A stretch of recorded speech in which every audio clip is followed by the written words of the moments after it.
Hills School District on January 22nd, 2026. Alana, can we do a roll call, please? Mr. Nye? Here. Dr. Simmons? Here. Ms. Wazowski? Here. Mr. Ward? Here. Dr. Strickler? Here. Our third item is the Pledge of Allegiance, and I am so excited. We are going to be led by Turpin student Tyler Hassan. I pledge allegiance to the flag of the United States of America and to the republic for which it stands, one nation, under God, indivisible, with liberty and justice for all. Thank you so much, Tyler. Thank you.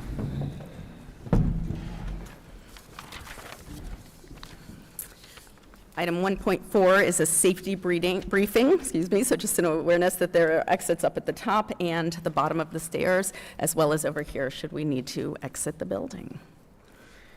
Item 2.1 is a motion to adopt tonight's agenda. Can I get a motion, please? So moved. Can I get a second? Second. Dr. Simmons? Yes. Ms. Wazowski? Yes. Mr. Nye? Yes. Mr. Ward? Yes. Dr. Strickler? Yes. Item 3.1, under the esteemed direction of Lynn Poffenberger, we have the Turpin Orchestra here for us, so we're excited to hear from you. When Mozart was just 16 years old, he spent time in Milan, Italy, where he wrote a set of 6 string quartets that are now known as the Milanese Quartets, K155 through 160. Each of these quartets has only 3 movements, and in 4 of them, the middle movement is written in a minor key, giving the music a darker and more dramatic color. One of these works, K159, includes an unusual surprise. Instead of the calm, slow movement you might expect in the middle of a quartet, Mozart wrote a fiery sonata allegro full of energy, contrast, and youthful brilliance. That exciting movement is the one we'll be performing for you today. We will also be performing this music for the Ohio Music Educators Association's Solo and Ensemble event on Saturday at Anderson High School. Very nice.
Thank you all so much. That was fantastic.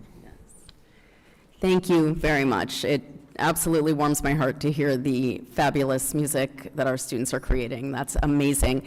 And I appreciate the reminder about OMEA Solo and Ensemble because it's being hosted by Anderson and they are in need of volunteers. So if anyone is free on Saturday and interested, let me know and I'll connect you. So thank you. Thank you all. Excellent. All right. Item 4.1 through 4.3 are the approval of the minutes from the special meeting on December 9th, special meeting on December 10th, and regular meeting on December 17th. Could I get a motion to approve items 4.1 to 4.3? So moved. Second? Dr. Simmons, Yes. Ms. Wazowski, Yes. Mr. Nye, Yes. Mr. Ward, Yes. Dr. Strickler. Yes. Item 5.1, Forest Hills Teachers Association report. Mr. Preston.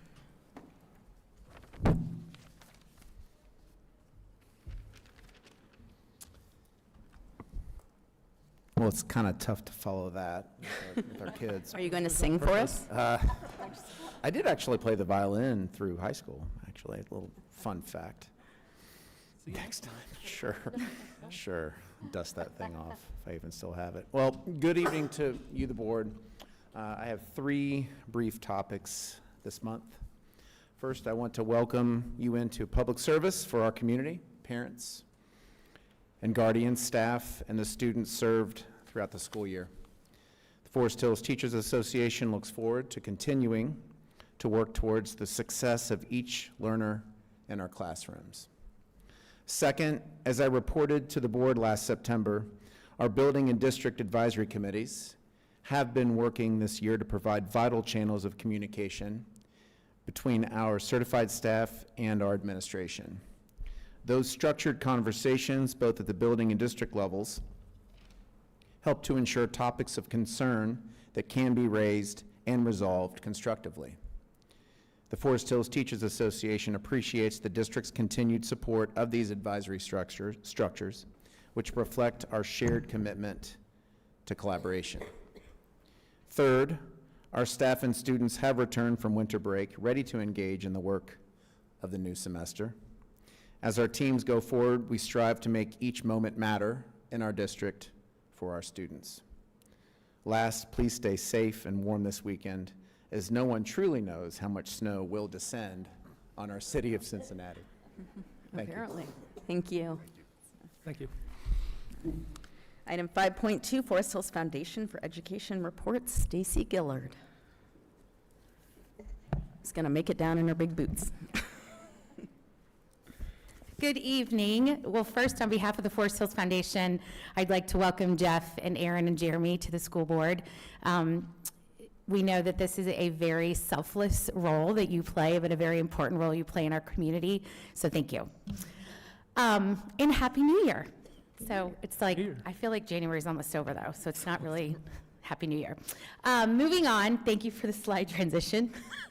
Couple things, every month we love to highlight what we call our mission moment, where we can showcase when you support the foundation where donor dollars are going. And so last week at our board meeting, we had 2 students join us specifically talking about STEM resources provided to Miss K, at Nagel Middle School. And so it was great to hear from the 2 young men that were with us that night and talked about how they really enjoyed how these STEM resources are hands-on. So much of what they do is they read or they sit on a screen, and how much they valued the fact that they got to get their hands dirty and like make robots and spheres and all these things like work from a STEM perspective.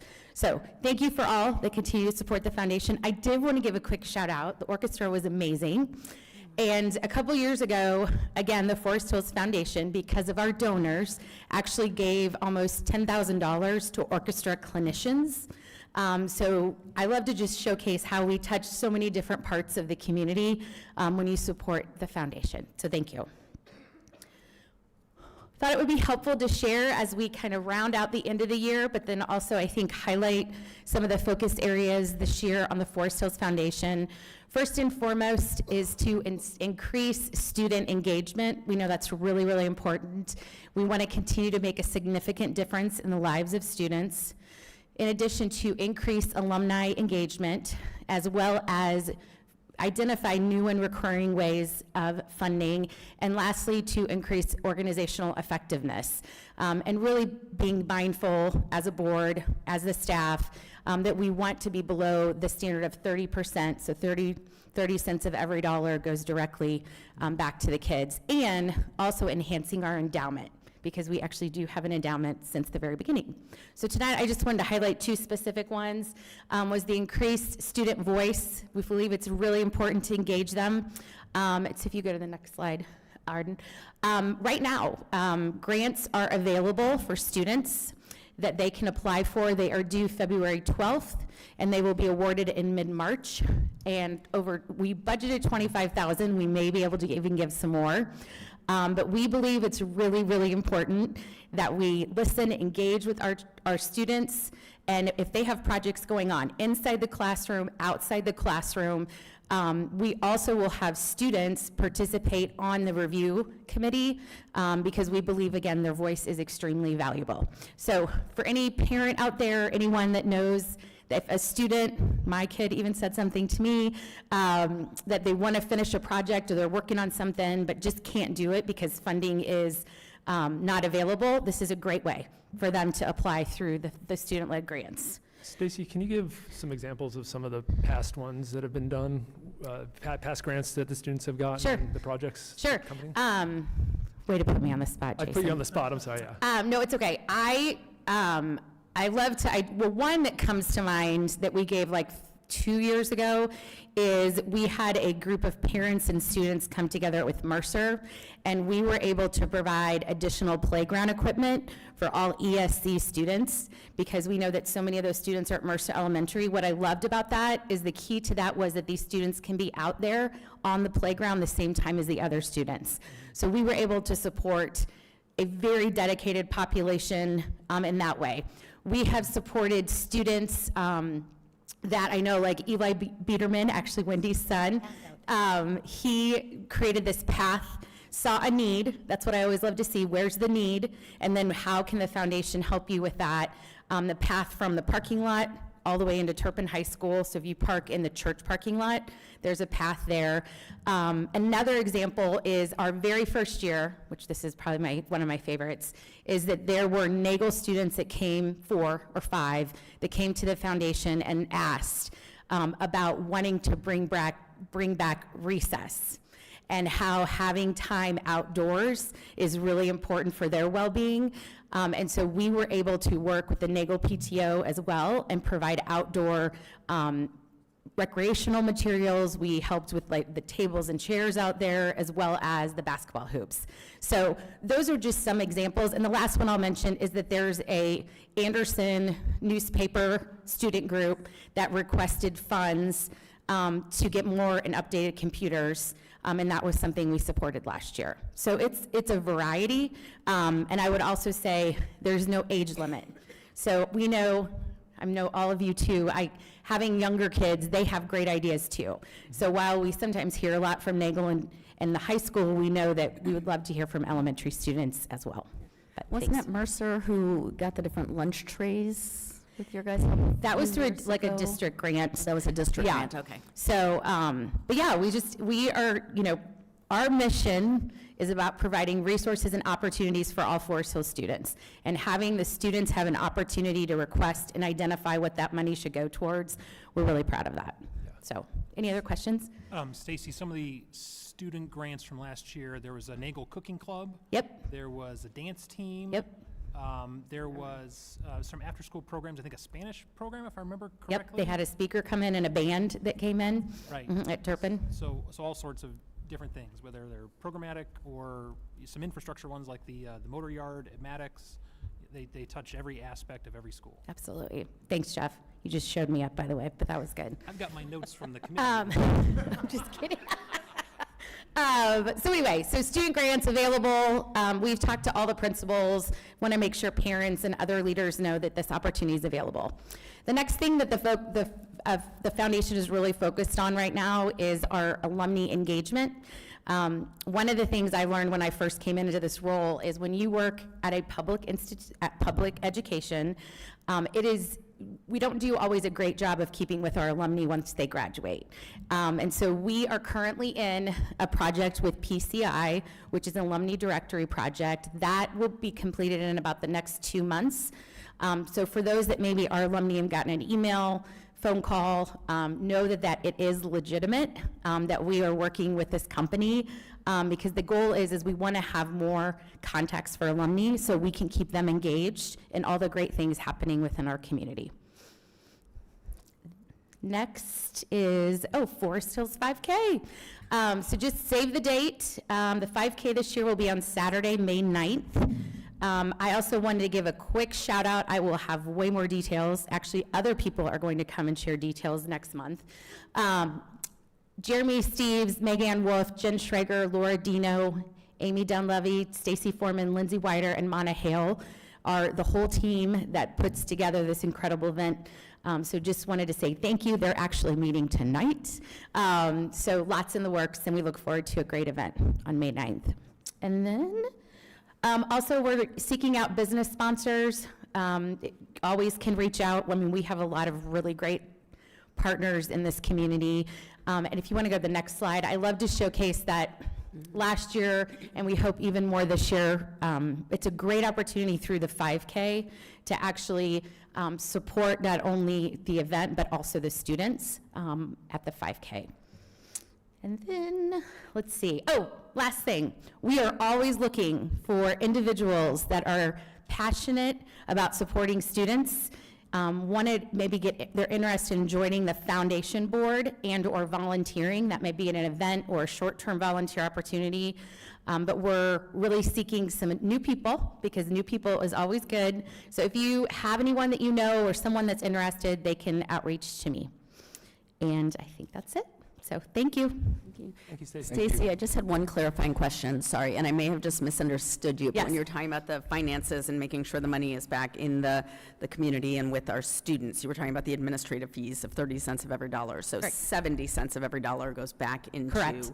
our students. Not 30, thank you, Wendy. Wanted Yes. to make sure, the large And majority. really, we yes. run about like 27, 28%, so then it's a little over 70%. But our board and our leadership is very diligent about making sure that our overhead and our expenses don't exceed that. In addition, the main goal is to provide more funds to support kids. So that is our mission. So, any other questions? Thank you. Man, I'm going to have to be ready for this board.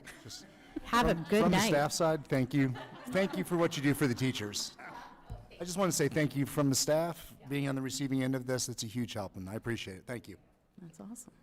So, all right. Item 6 is public commentary.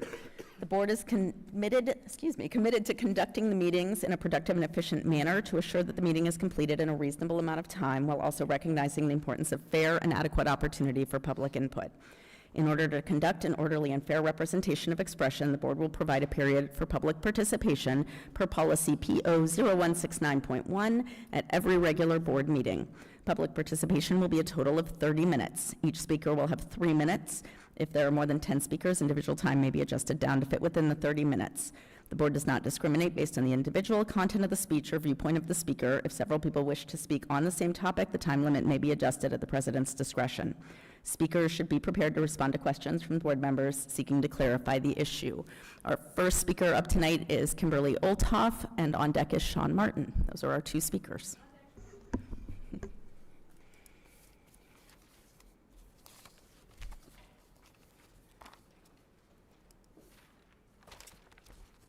Hello, everyone. Kimberly Olthoff, Royal Woods Court. I have a couple of questions for you guys. I'm just curious if there are any policies or administrative guidelines that are currently in place, norms of communication regarding timelines for important events or topics to be communicated to all of the people that are necessary to be notified, especially under circumstances like we've just experienced where like a week it has been allocated for something that is, or approximately a week, that's something that's been allocated that is a pretty big event. Just working professionally myself, we usually had some pretty strict communication guidelines that governed how long it was that we had to notify XYZ teams so that they could start executing what it is that they needed to do. So I imagine that an event with the federal executive branch involved, that there are quite a few parts that need to get moving in order to get that get the policies followed, because as we all remember, after Diversity Day was canceled, policies were put in place that dictated who and how things had to be reviewed so that they could be propped up against the controversial topics and have everybody communicate, have that communicated to them, what is in there, and then also make sure that organizations that are involved are vetted, content is vetted, and then getting information to the parents so that they can opt into an event like this, because previously it was, if I remember correctly, was removed as an opt-out, that it's always an opt-in. Additionally, curious as to whether or not there's any policies that govern who can initiate something like scheduling a speaker or event with the school. Are there people who are legal agents or that are outside of the immediate administration that can initiate having a speaker or presenter come in, or even a program that that does involve the student? So I was just curious about how that happens. We have obviously an idea of how some of those events on more of the micro level happen at the classroom, but from a district standpoint, especially for something like this as big of an event as was proposed, just what the process is and who can initiate. Additionally, not for you guys, you already know, but for anybody that's listening, that we understand that the board would have had to cancel this event had it been finalized publicly and at an event such as the board meeting tonight. So we do know that you guys did not, in fact, cancel this. It's not possible for you to do so without doing so publicly. So just for anyone who did not understand that that's how that works. Thanks a lot. Thank you. Thank you. That was a lot of questions. We may have to get back to you with specifics.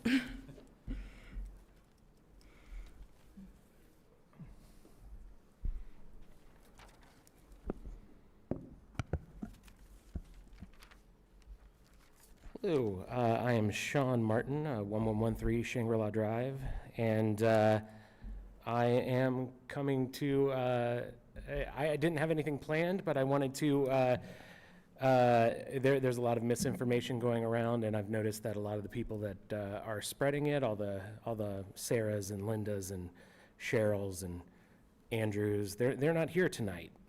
So for your benefit, first of all, because I'm addressing the board, and then for their benefit and for all of the students that are definitely not watching this meeting, I would like to go over some of the rights that students have. And this is from the ACLU. Can my school discipline me for participating in a walkout? Because the law in most places requires students to go to school, schools can discipline you for missing class, but schools cannot discipline you more harshly because of the message or the political nature of your action, kind of like public commentary.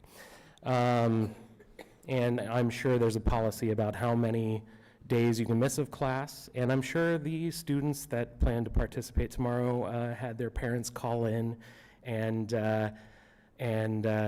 give permission for their students to leave school early. The punishment you can face will vary by your state, school district, and school. If you're planning to miss a class or two, look up the policy for unexcused absences for your school and your school district. If you're considering missing several days, read about truancy. Also, take a look at the policy for suspensions. If you are facing a suspension of 10 days or more, you have the right to a formal process that can be represented by a lawyer. Some states and school districts require formal processes for fewer days. You should be given the same rights to make up work just as any other student who missed classes. And I guess that leads to my, to a couple questions. What are the policies about missing school and unexcused absences? And does that,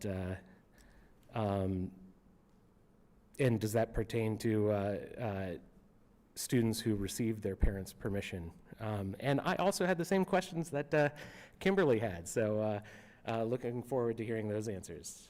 Thank you. Thank you. I think some of that will get addressed probably as we move into the superintendent update, which is next, item 7.1.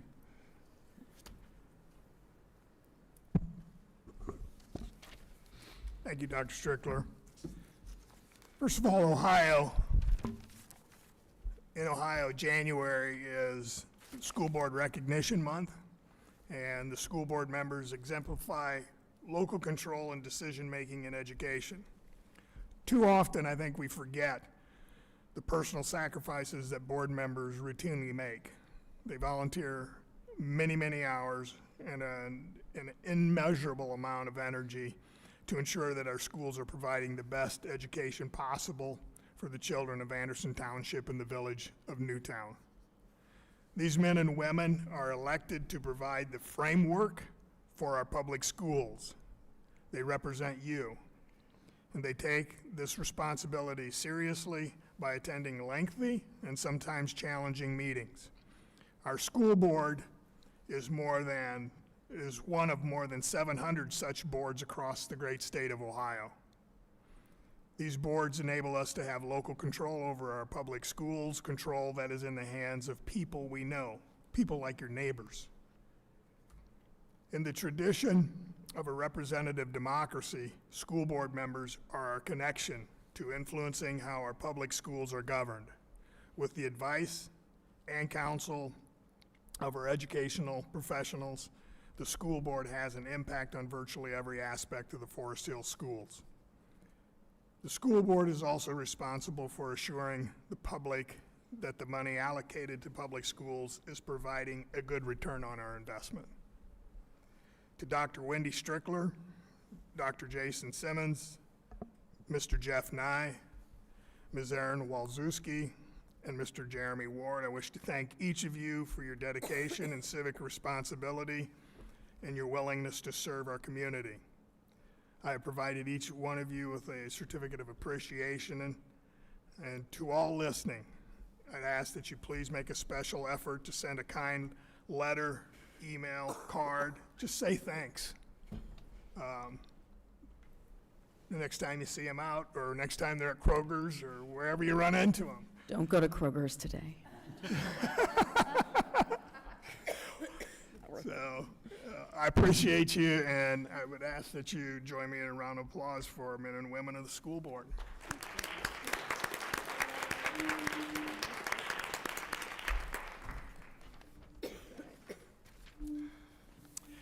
A couple of quick things I wanted to make sure that you are aware of.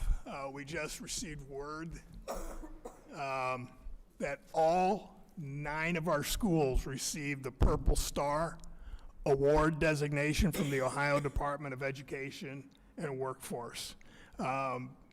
This is really kind of a recognition of military families, supporting military families, and there's quite a bit that goes into doing that. We have to have a liaison at the building. There's required training that they have to go through. It's just, and they actually got a website up there. You can even Google it. You can see the things that people have to do to get this award. And what I will say is I've been in districts where 1 or 2 schools get it and have had it. I don't know of any larger school district that has multiple schools like we do, where all 9 of them have got it. And that is an amazing accomplishment. And there's a committee at every building that works on this. And that's pretty cool. That is pretty cool. As we know, military families get uprooted very quickly and have to move, and sometimes can get isolated pretty quickly. And this is just an important part of what we do. I just wanted to recognize that because it's just, I'm not really sure. Do you know anybody else that has schools of our size? Not a small school, but a bigger school. I'm not aware of it. So this is, I'll keep looking, but this is pretty cool. This is pretty neat. So congratulations to all of our principals and the groups and staffs that put this together and worked hard for this. This is important to them. And so thank you for that. Larry, that's great news. Are there other things that you want or that more resources you need to provide additional support to military families in our district? Is there anything else that's on your wish list that we could do? What have you heard? Bob's way behind me there, I can't see. I mean, he probably works with the principals a lot on this, but we can certainly find out if there is anything. And if you need, you don't need to answer now, but if there are other ways that we can support, just let us know. Absolutely. This is one of the coolest things, really it is. And, I remember, like I said, I've been where I've had a school or two get it, but not everybody. That's blows my mind. That's really cool. Outstanding accomplishment. Yeah, it is. It really is. It's pretty neat. Okay, moving right along. Just coming off of spring break. Not spring break. You see what's on my mind after I heard the weather report. Spring can't get here fast enough. Sorry. But after winter break, it was really cool. Nagel, I just threw this in because, again, just Miss Tiffany has done such a fantastic job at Nagel and that whole staff. They had a Glow pep rally, and really just trying to make a culture of togetherness there at that district, at that building. As you know, that's a big building. There's a lot of bodies in there, and it's really hard because you got kids that are coming from smaller elementaries going into a large building, and probably if you look at the numbers, that is our biggest building as far as student population. That's a group of kids that are also trying to figure it out, I'll just leave it at that.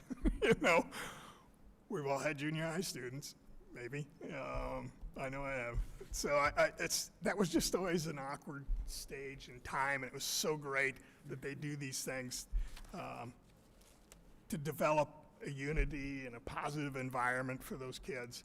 And I just wanted to call Nagel out for it, performing cheerleaders, just student competitions, just a great way to welcome them back, after they'd been away.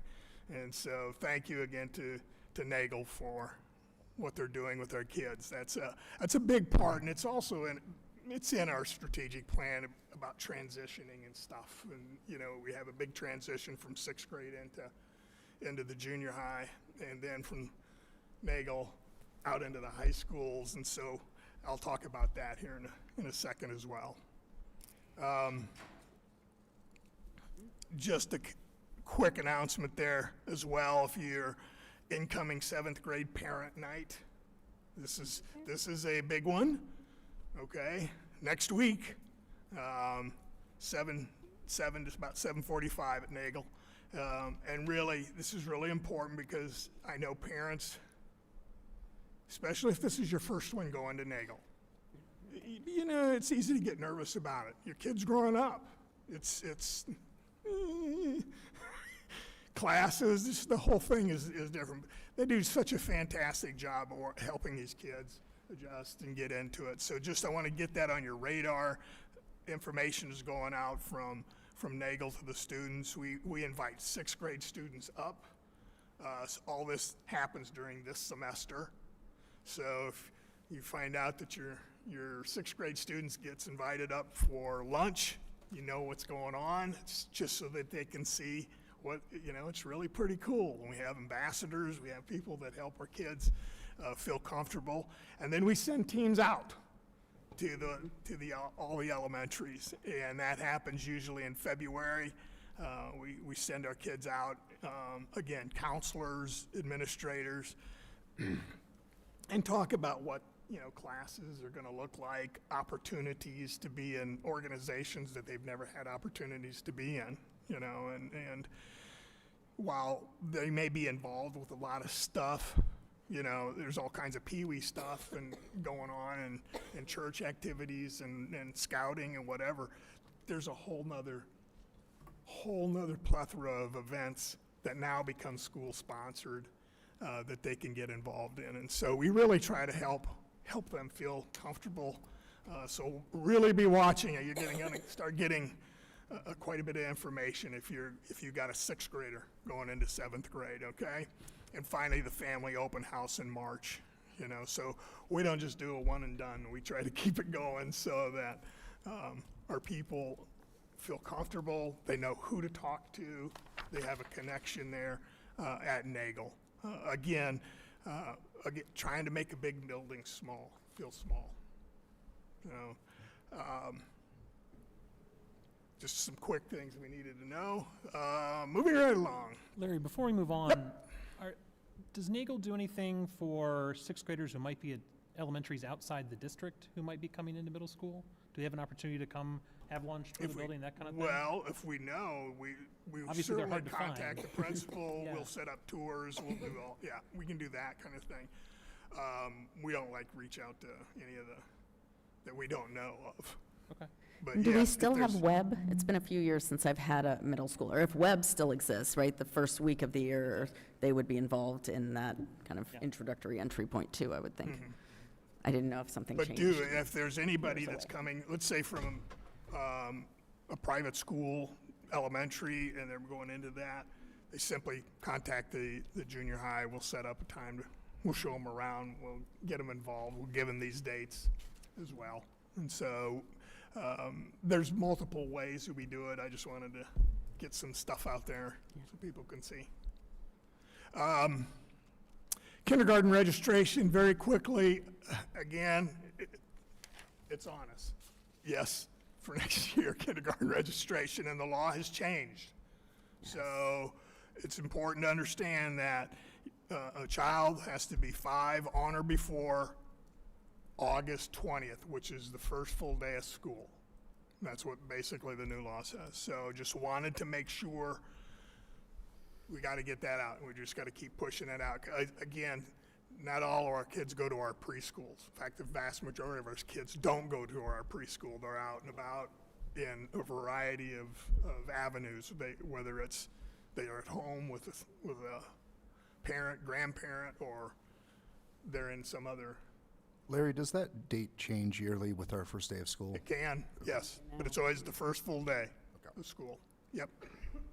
So we'll keep pushing that out, and we'll have the first full, I think we have a couple of years on our website, so they should know, but we'll push this out every year, try to make sure people know. So preschool, there's a peer model lottery, because we have to service our kids with special needs, and then we have to have a certain amount, a number, and so we usually get more than what we need, so there's kind of a lottery.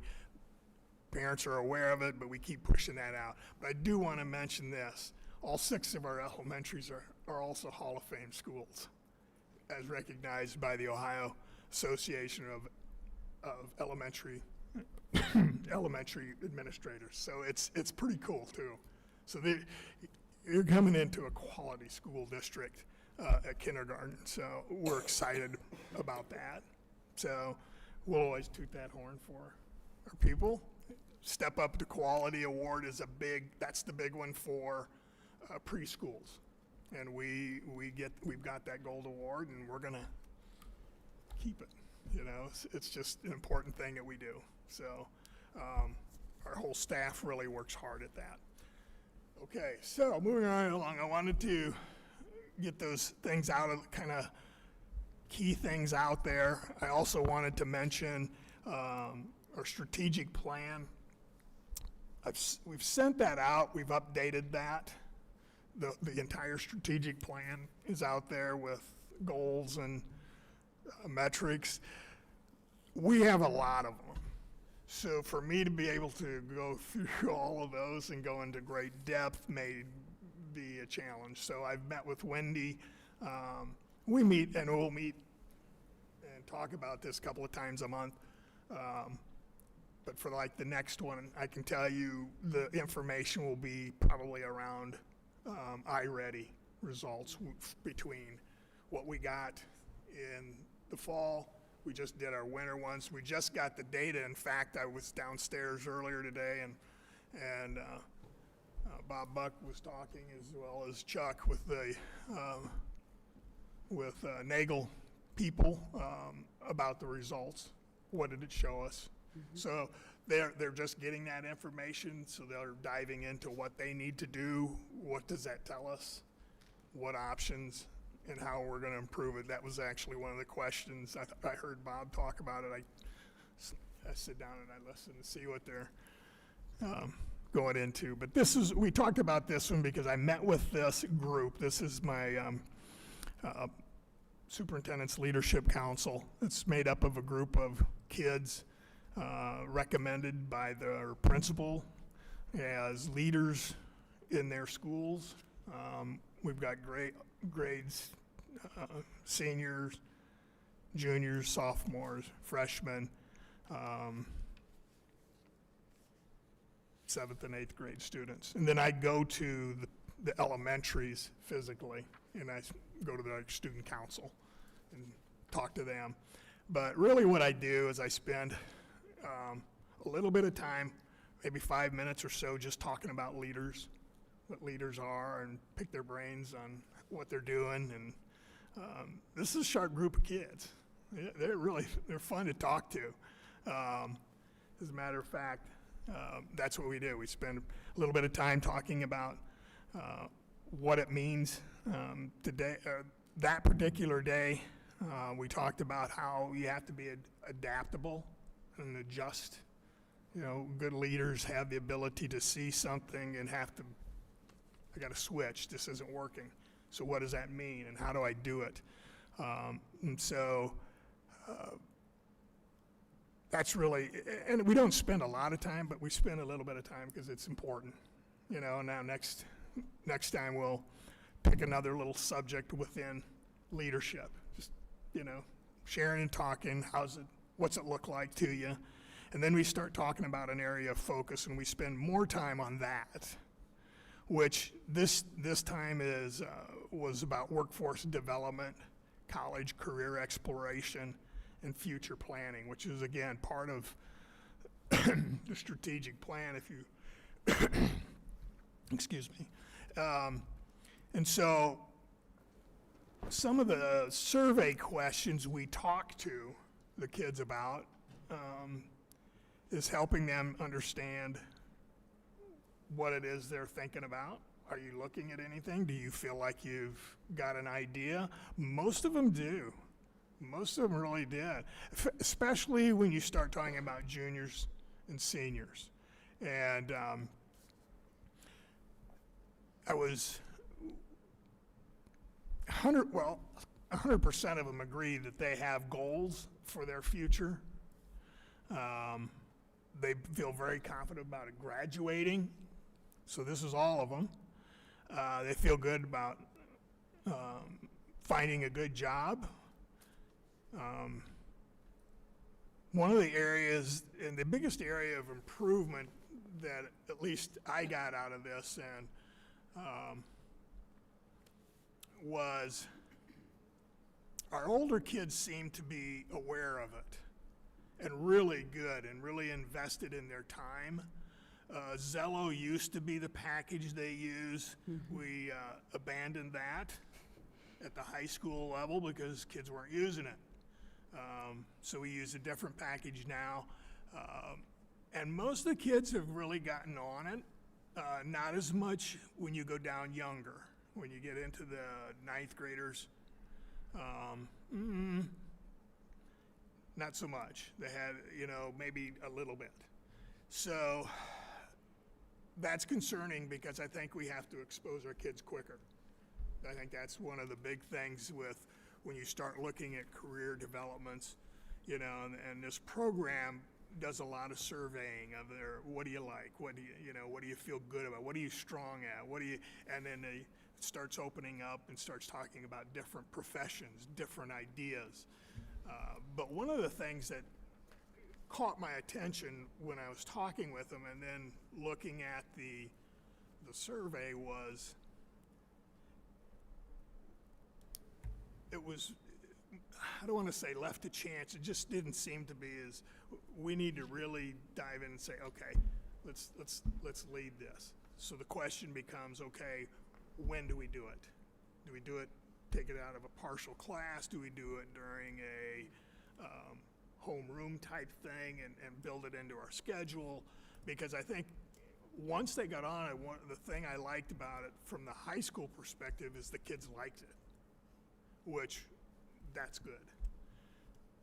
What I didn't care for was we just didn't have, they exposed them to them, and then during their homeroom time, or they would spend time on it, and then kids got motivated as juniors and seniors, because then you could start seeing which colleges had strengths in these areas. Maybe I wanted to go into business, who are the best business schools in the state and in the area. So it would help them as they look to their future. So I think one of the big things that we have to look at here is how do we get our kids, more of our kids, earlier into the system so that they can see and use this program, as well as at the junior high level. They still use Zello a bit there, but not very much.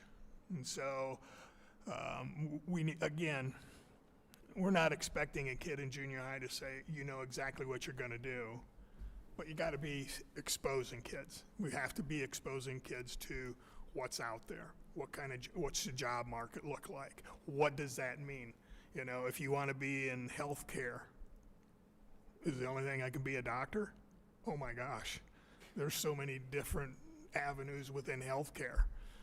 So being able to do a better job, that was the brief snippet that we got in this. We will be asking a lot of these same questions to a broader group of kids later, but this was just my student leadership council, and a lot of times I get a pretty good snippet of information real quick on them. So the survey that you did here with 100% response, was that was surveying the leadership council specifically? Yes. And how many kids are on that? Probably 20-ish. Right, let's see. 1, 2, 3, 4, 5, 6, 7, 8. Ballpark is fine. Yeah, 15, 16, 17 in there. Okay. And have they self-selected to be part of the group? Well, yeah, they had. Principal nomination, yeah, I would imagine with principals, 100%, it is Sounds like a highly motivated group. motivated Yes, group. it's a highly That's what I was motivated getting at, group, too. yeah. And then to your point, just so that I can understand how this fits with the strategic plan, it sounds like you were saying that the goal is to get more kids involved. So are you doing then, it sounds like a train the trainer model where you are training the students on the student leadership council, superintendent's leadership council, and then the idea is that they go back to their peers and help spread the word? Well, that's part of it, but no, I think the bigger issue here was I think we need to make sure that we have an avenue where our adults are getting kids exposed to the program. Right. So So then that they can beyond see you with the 30, what is the program for getting kids exposed to it? What is the plan for getting kids exposed to that? Well, that's what we just started talking about. Got it. So That that's, just happened, and I want to see if this holds up with when we survey our entire, well, I don't think we go all the way down into the littlest kids, but we're going to survey a bigger number of kids and see if this is accurate. But no, we're going to talk right away this spring about, okay, how do we get more kids involved in this? Because I think it's also going to impact our Excel, our workforce development group as a whole, which was one of the areas on our report card that I think we have to really continue to press. right. So, Because it's all part of this bigger strategy around fostering greater student ownership of their education. So this is one piece of that. I can't remember. Can you remind me, what is the new program we got when we stopped using Zello at the high school? School Links. School Links, thank you. Larry, how young do we go with this council? Do we get to like 7th graders? Oh, yeah. Okay, Yes, 7th and 8th graders. so are- 7 up through 12? Yep. Got it. And then, it's not as detailed, but I'll go into all the elementaries as well. And usually it's 5th and 6th graders. I kind of leave it up to them if they want 4th graders in there, but there's a point where I want to have those conversations of what they like, what they don't like, what's going well, what makes it better here, you know, and they're pretty honest. I'm sure. Kids are. Kids can be.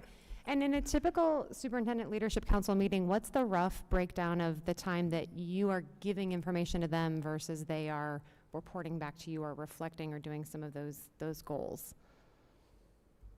You mean on the day that I do it?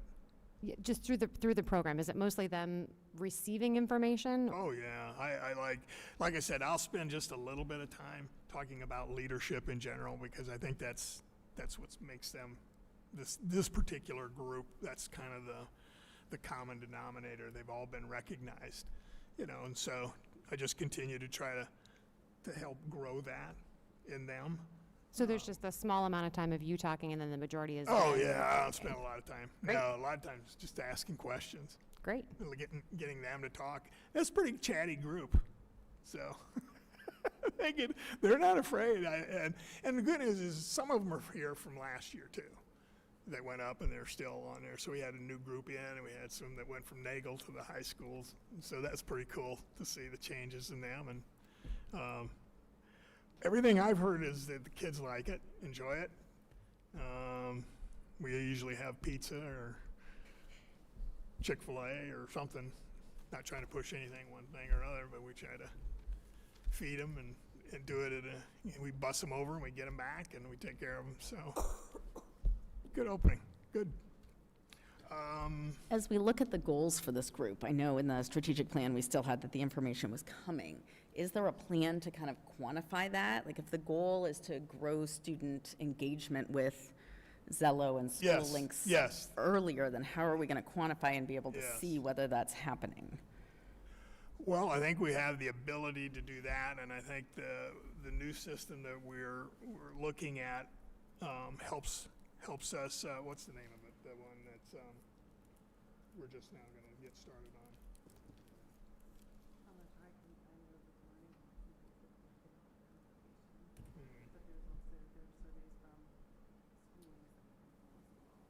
Yeah. So, as we get this information, as we get it, we're going to pull it from a variety of places. Okay, and actually be able to quantify it so we know what questions to ask in terms of whether we're on track. Yes. Okay. Yeah. Yes. Yeah, and that's awesome, Kim, and those are both on here. I recognize that as well in terms of the school connection survey piece being two other pieces of this. It's just if based on that feedback, we're setting a goal of increasing engagement with the system. I just want to make sure we're thinking about how are we actually going to know if that's working. Well, You know, I'm a data person. the first one is just getting how many kids can we get exposed to it, because I'm not sure we're getting a ton. The younger, you know, into the unless you have dedicate some specific amount of time, whether it's in a class or whether it's in a homeroom or some type of arena. Other things, there's just so many other things that then it doesn't happen.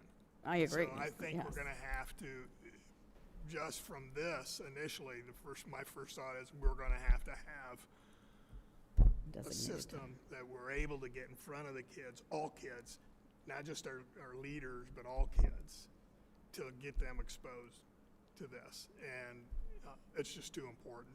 And that's what you're in the early stages of planning now. Oh, yes, Okay. yes. This was our sneak peek into it, so. So I think for the community as well, for those that have been paying attention for a little while, the strategic plan is something we had been working and asking Larry and his team to provide since early last year. And we had an opportunity in December to meet with both Larry and Alana to go through each strategy has multiple priorities, one of which Larry had provided up there. And then there are indicators or tools with which we're able to look at to determine the extent to which we're meeting those priorities. Data and desired goals are provided also. So what are the benchmarks or the thresholds with which we are comfortable saying we succeeded in reaching that priority? So one of the things that came out of the December meeting was asking for more aspirational goals of what would we like to achieve, what would we like to hit. So one of the primary functions that we have as a board is progress monitoring. And so the idea with this strategic plan is to have something tangible to be able to come back to of not a vague, like, well, we're trying to put kids out in the workforce or, progress kids, make sure they read, but like, okay, but how? Like, what are we doing specifically? And what do we want to achieve? So this will allow the board to better monitor progress. I think it'll allow the district administration team to stay focused and be more efficient and effective with resource allocation, and I think it aligns with the strategic plans from the individual schools. So what we've done is ask Larry and his superintendent updates to connect back to components of the strategic plan each month as we get some of these progress updates. And we'll flesh it out a little bit more, and we'll get a better sense of what we're looking for. And we have these work sessions that we'll talk a little bit about coming up, where we're able to dive a little bit deeper into some of these as well. But that is kind of why this component is included in the superintendent update and the intent on our end. Thank you. The other piece I wanted to pull out, because we just have gotten some data initially from this, and this has to do with 3.1, which is supporting students through Tier 1 PBIS aligned experiences that exemplify the values expressed in our culture blueprint. What we've got is first, we tried to use a common first semester fall, tried to look at some discipline pieces, office referrals. We realized that office referrals, they're not always exactly the same. What a kid gets referred for, the tolerance in the classroom, etc. But you can kind of see numbers as those relate to, I think these are secondary, January secondary.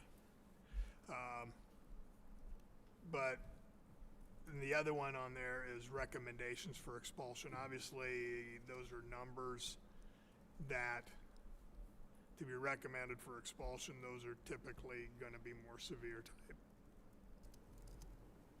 instances or an accumulation over time, repeat offending kind of things. How do those numbers compare to other districts? I understand it would be a percentage, but how do we compare? How do we compare? I think we compare very well in terms of, I think it doesn't seem low, but my experiences, I've got a couple of other people that have got other district experiences, and from what I understand from my experiences as well, obviously we still want to do whatever we can to help, but it is interesting what one of the main ones are, and that's the next slide I want you to draw your attention to, and that is vaping.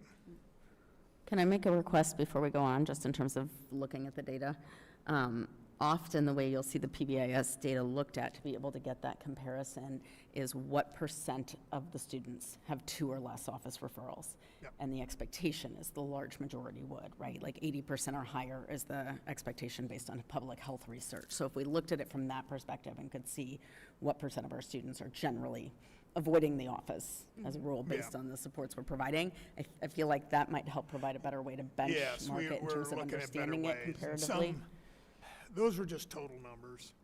Because one thing about our kids, and our kids learn quickly.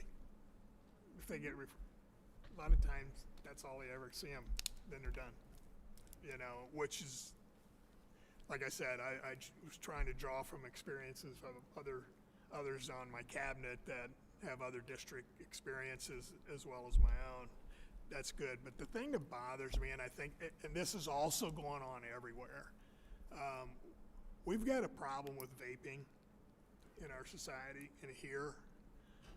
And you can see a little bit, and again, tried to find a common point to pull some information.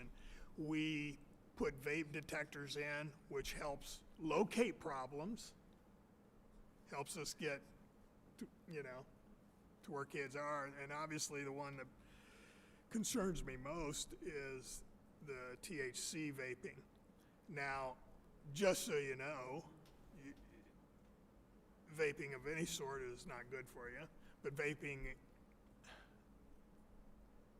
in general, access to vaping materials is pretty easy.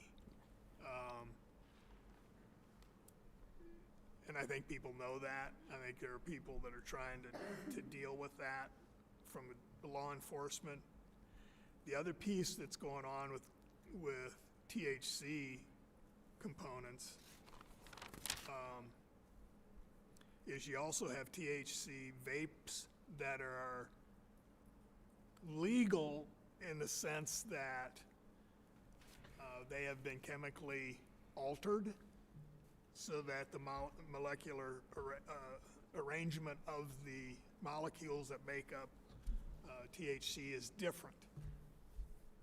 Such as, I don't know what they call it, Delta 8, Delta 10, whatever. There's some other pieces that we're seeing come in that we're finding through when kids get caught with this. So we're finding where it's being abused. The next steps is how we are addressing it. We have to find cessation programs that work. You know, we've put it out there. You know, we've said you got to come back and give us a test and, you know, prove that you've been clean. But we're not getting to the root problem, which is always going to be an issue in society, is how do we help kids? Because obviously, I'm stating the obvious to you guys, but vaping is very addicting. And if you're doing vaping with tobacco, the nicotine levels in vapes are so high. So the question becomes, and this is the next thing, Ollie Moore, our Director of Student Services, is really reaching out to a lot of people about, is there anything out there that's working? Are you seeing results? Because That was going to be my next we question. can try anything. We can try anything. The question I want is, does it work, and do we know if it does? I think this is what's in front of a lot of school systems right now, and it's a tough one. Those numbers are the total vaping violations for each of those school year, or for each of those fall semesters, though? If you go in the fall, yes. Just in the fall? Yeah. Now those are THC. Oh, just for THC? Yes. Okay. And those typically involve a recommendation for expulsion too. So are those numbers a subset of the numbers we saw on the previous slide? Okay. So vaping in general concerns me, and that seems to be the biggest thing that we're finding, and which is troubling because it's, like I said, I think it's addicting. It's very addicting. And so now we're reaching out to some other schools, trying to find a cessation program, one that we can utilize, you know, other than just discipline. It can't just be that. If we don't, it just, It's not effective. it just keeps happening. So that is a topic of our discussion at our PBIS teams on February 20th. It's already on the agenda. We're looking at what the mental health aspects and impact that can be as well. So this is a lot of information that, while while we can go, well, we're better than other schools, that's not good enough. We gotta find a way to, we gotta find a better cessation program. And I you know what, I haven't seen a great one yet that seems to be working, but I'm hopeful, and I hope that we'll continue to have those discussions, so, and that's where we're at. I don't know, Ollie, did you have anything else that you touched bases? I mean, we're just in the early stages of getting this. Touch base with a few organizations. Actually, Mr. Buck gave me a good resource in just trying to figure out how do we catch kids before it becomes a discipline issue. Yeah. Right? Like the addiction of it. Some kids Yeah. self-medicating because they don't like how their ADHD medicine makes them feel. Well, let's talk about preventative so that you're not hitting the vape in between classes and then finding yourself at the expulsion table. So we're just, again, really trying to find some preventative measures, some education measures, some tips for parents, perhaps some look-fors. But we want to find something that is meaningful and impactful. Like Mr. Hook said, it's going to yield some results for us. I think we also will kind of embed some of this information into Parent Academy, because I think parents need to know. I mean, if I'm a parent and I'm battling that, I'm going, what can I do? How can I help my kid? You know?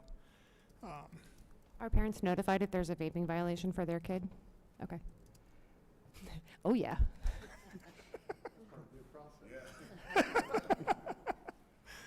Yes, we have a whole series of things we have to do.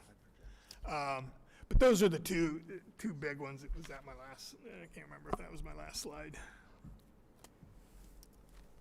But those are coming up February 20th. We're really going to start jumping into that information, and hopefully, again, this is just something that we have got to, as school officials, as parents, we got to find something that works, that makes sense for our kids.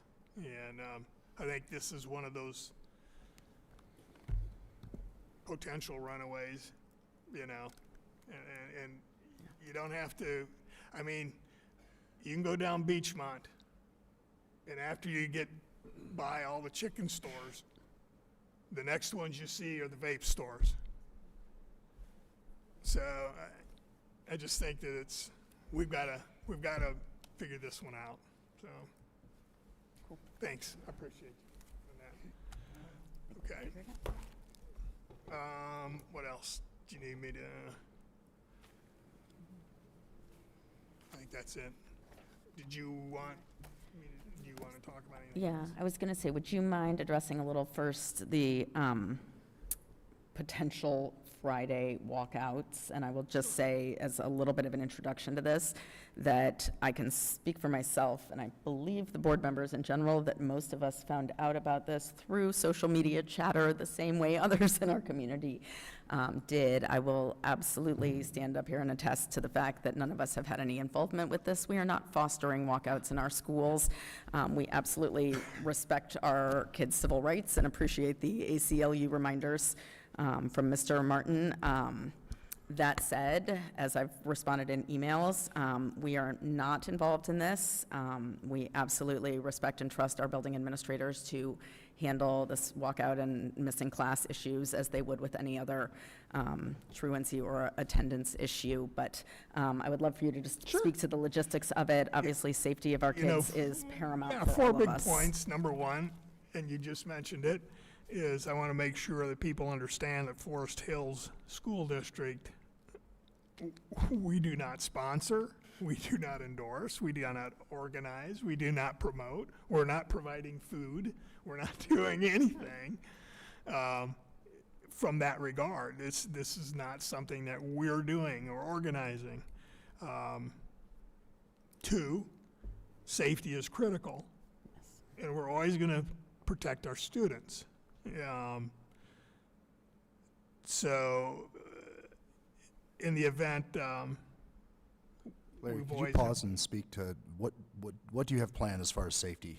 Do you have anything, any changes that you're making or any plans? yeah, we have resource officers that will be available. We've talked to, How many resource officers do we have in the district? we have two, and then we have access to So Hamilton County. is the plan for the resource officers to be at each high school tomorrow? Okay. Yep. But with that said, I mean, we've tried to reach out to the students involved through the individual schools. At the end of the day, I mean, we can't lock doors, we're not tackling kids, we can't do that. We don't have that authority to do so. Kids don't shed their constitutional rights at the schoolhouse door. So there is, as long as it's peaceful, they decide to go outside, we would certainly hope they stay on campus where we can protect them, where we have the ability and the authority to protect them. Students go off campus, you know, school goes on, classes continue. Okay, then as, I think Sean might have mentioned it, yeah, it's just absences. You know, you're absent from class, you're responsible for what you missed. You know, that's because teachers are going to keep on teaching. But we'll have administrators also, as well as school resource officers available, or school counselors available, so people that are not instructing, but instructional time continues. Yeah, Larry, a couple things with this. One, I think there's an anticipation of counter-protesters showing up as well, and so it might be prudent to proactively have more than just a school resource officer at the schools. You know, I think, again, a lot's been said about this stuff. Technically, they don't have the right to be on school grounds either. Sure. Technically. But Sean mentioned these, and Larry mentioned it, and Jeff, I think, and Aaron, you could speak on it a little more, but the idea that students have constitutionally protected rights to speech, expression, demonstration, even as students, even as minors. Yeah, I mean, Larry and I haven't talked about this, but in response to a couple of the community emails, I got a response from Kyle Fender, and he pretty much nailed it. The Anderson High School principal. I mean, the law is clear. Students have constitutional rights to free speech. Doesn't leave when they walk in the door, right? That includes a right to protest. It includes a right to walk out. They are not exempt from discipline because of the political nature of their speech. But they also cannot be subjected to harsher or different discipline because of the viewpoint of their speech. It's something we've talked about here before. We have to be absolutely neutral in that. They're entitled to an even-handed application of the makeup work policy, for example. Separate from that, disruption can always be punished, right? So if they walk out quietly, you know, other students who aren't walking out are there to learn, and students who intend to walk out and protest, I don't think there's any here, but if they're listening, which I'm sure they are, they should do it without disrupting those who are still there to learn, right? And if they are disruptive, they should be subject to the same discipline that any student who is not protesting would be subject to. So that's my expectation for how the district will handle it. Based on, you know, I'm hearing this for the first time from Larry. It sounds like that's his expectation. It's certainly Kyle Fender's expectation from the email I got from him. I have no reason to think the district is going to handle this any other way. But that's my expectation for it. Yeah, and then the last thing I'll add is that this is not a Forest Hills specific demonstration. This is a nationwide movement. There were other schools. I think Sycamore High School had a walkout today. There were some schools in Columbus on Tuesday and all across the country. And so, like, obviously I know there's a large contingent in our community that does not agree with the content of the demonstration. This is not a Forest Hill specific thing. Our students are obviously aware of issues around them and in their community and in the country. They have access to unlimited information. And are able to form their own opinions. And so I think, as Jeff and Larry are alluding to, is like the board will not and cannot stop students from demonstrating. I think I actually want to add one more thing. The kind of the basis of a student's right to protest comes from a 1969 Supreme Court case called Tinker versus Des Moines, right? And I have a junior at Anderson, and I went to her room yesterday. She hasn't been to school this week because she was sick. She went back today. So she hadn't heard about this. But I said, hey, what do you know about Tinker versus Des Moines? and and she said, black armbands, protests in school. It's like she knew it all. So shout out to the AP US history teacher at Anderson, Dan Armstrong, for teaching them Tinker versus Des Moines this year. I'm impressed. Yeah. That's good. That's pretty good. I thought you were going to ask her if she had heard about the walkout, 'cause I will just say, I will just say, none of the high schoolers I have talked to have heard about this. No, she It's didn't- she only did not. adults, and the kids are only hearing about it because we're asking them, did you hear about this? Yeah. My daughter had not heard about it. I heard about it from an email from a community member. Same, my daughter has not heard about it.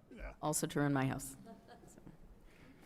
So I think also a completely separate issue, Yes. unrelated. Did we want to talk about this Yes. now as well? Yeah, so I think we've been able to clarify that piece and our lack of involvement in it. Not endorsed. Not endorsed. Secondarily, this week, we had the issue with Ayer Elementary and the potential federal visit for, I'm blanking on the name, History Rocks.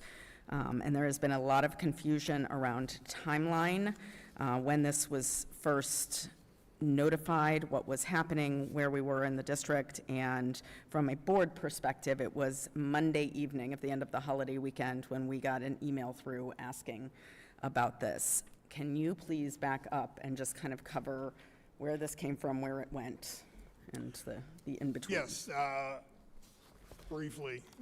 Briefly, yes. 'Cause it's, I got a call on the 12th, Monday the 12th, from the superintendent from the Hamilton County ESC. I was in cabinet meeting, so I couldn't take the call. And then I called him back right around noon or so, and he shared an email from the day before. It was an urgent request from the director of the Ohio Department of Education and Workforce Development, Mr. Dakin, requesting help for, he called it Civics Rocks. So I called, I talked to Mr. Hilliker, and at this point, based off the email that was from Director Dakin, it was that the governor or lieutenant governor may be in attendance with this. And I'm going, ooh, okay. And basically, I think they must have contacted Mr. Dakin to see if they could get somebody in Ohio. I found out later that it was more Hamilton County. And I'll tell you why here in a minute, but anyway.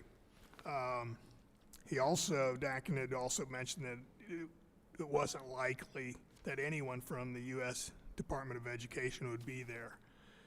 So basically, I told Mr. Hilliker, I said, well, how can I help? Whatever. I'll do what I can. You've got the director of DO asking for help. I'm going, okay, what's that mean? So I didn't really hear anything else. Well, wait a minute. I did later that day, at about 3:30-ish. There was an email that Mr. Hilliker sent to Dakin about Northwest, Indian Hill, Forest Hills, could help. Does this mean this is at this point you agreed or you expressed At this point, interest? yeah. I said, sure. What do you need?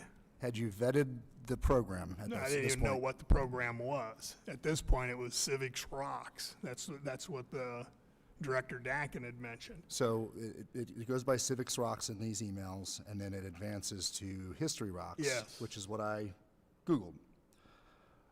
History Rocks presentation, and these are the first couple of results that come up.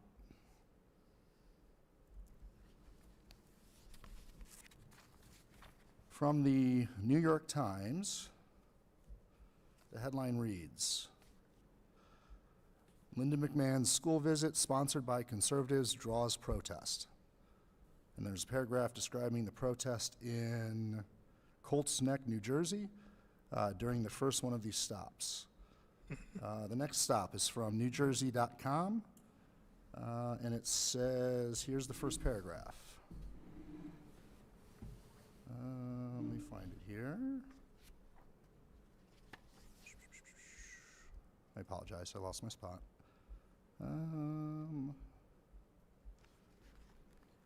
Okay, the America First Policy Institute, Turning Point USA, Moms for Liberty, and the Faith and Freedom Coalition are among the more than 40 groups sponsoring Ms. McMahon's 50-state History Rocks Barnstorm. The initiative timed to coincide with next year's 250th anniversary, blah, blah, blah, and then it goes on to explain what the program is about. I am well aware of what these organizations are. Are you? I am now, but I didn't at that point because he didn't tell me it was History Rocks, and I had not looked on the Department of Education's website. Okay. U.S. Department. It wasn't until Friday that I had heard anything else. So the emails we've been getting because of this, we're up to about 40 now, which is not that big of a deal. They are talking about us bringing the politics back into the schools. When Jeff, Aaron, and myself ran, the reason we ran, or at least myself ran, was to get the politics out. At the first chance, we jumped and brought something incredibly political into our district. And I guess my question is, why? And why was this not vetted better? Or if it was vetted, why did this seem like it was a good idea and something that our district, after going through what we have over the last few years, how would this be beneficial? Well, if you'd let me do the timeline, I'll share that. Okay. Okay? Thank you. So after that, I didn't hear anything until Director Dakin called me around 2 o'clock on Friday the 16th.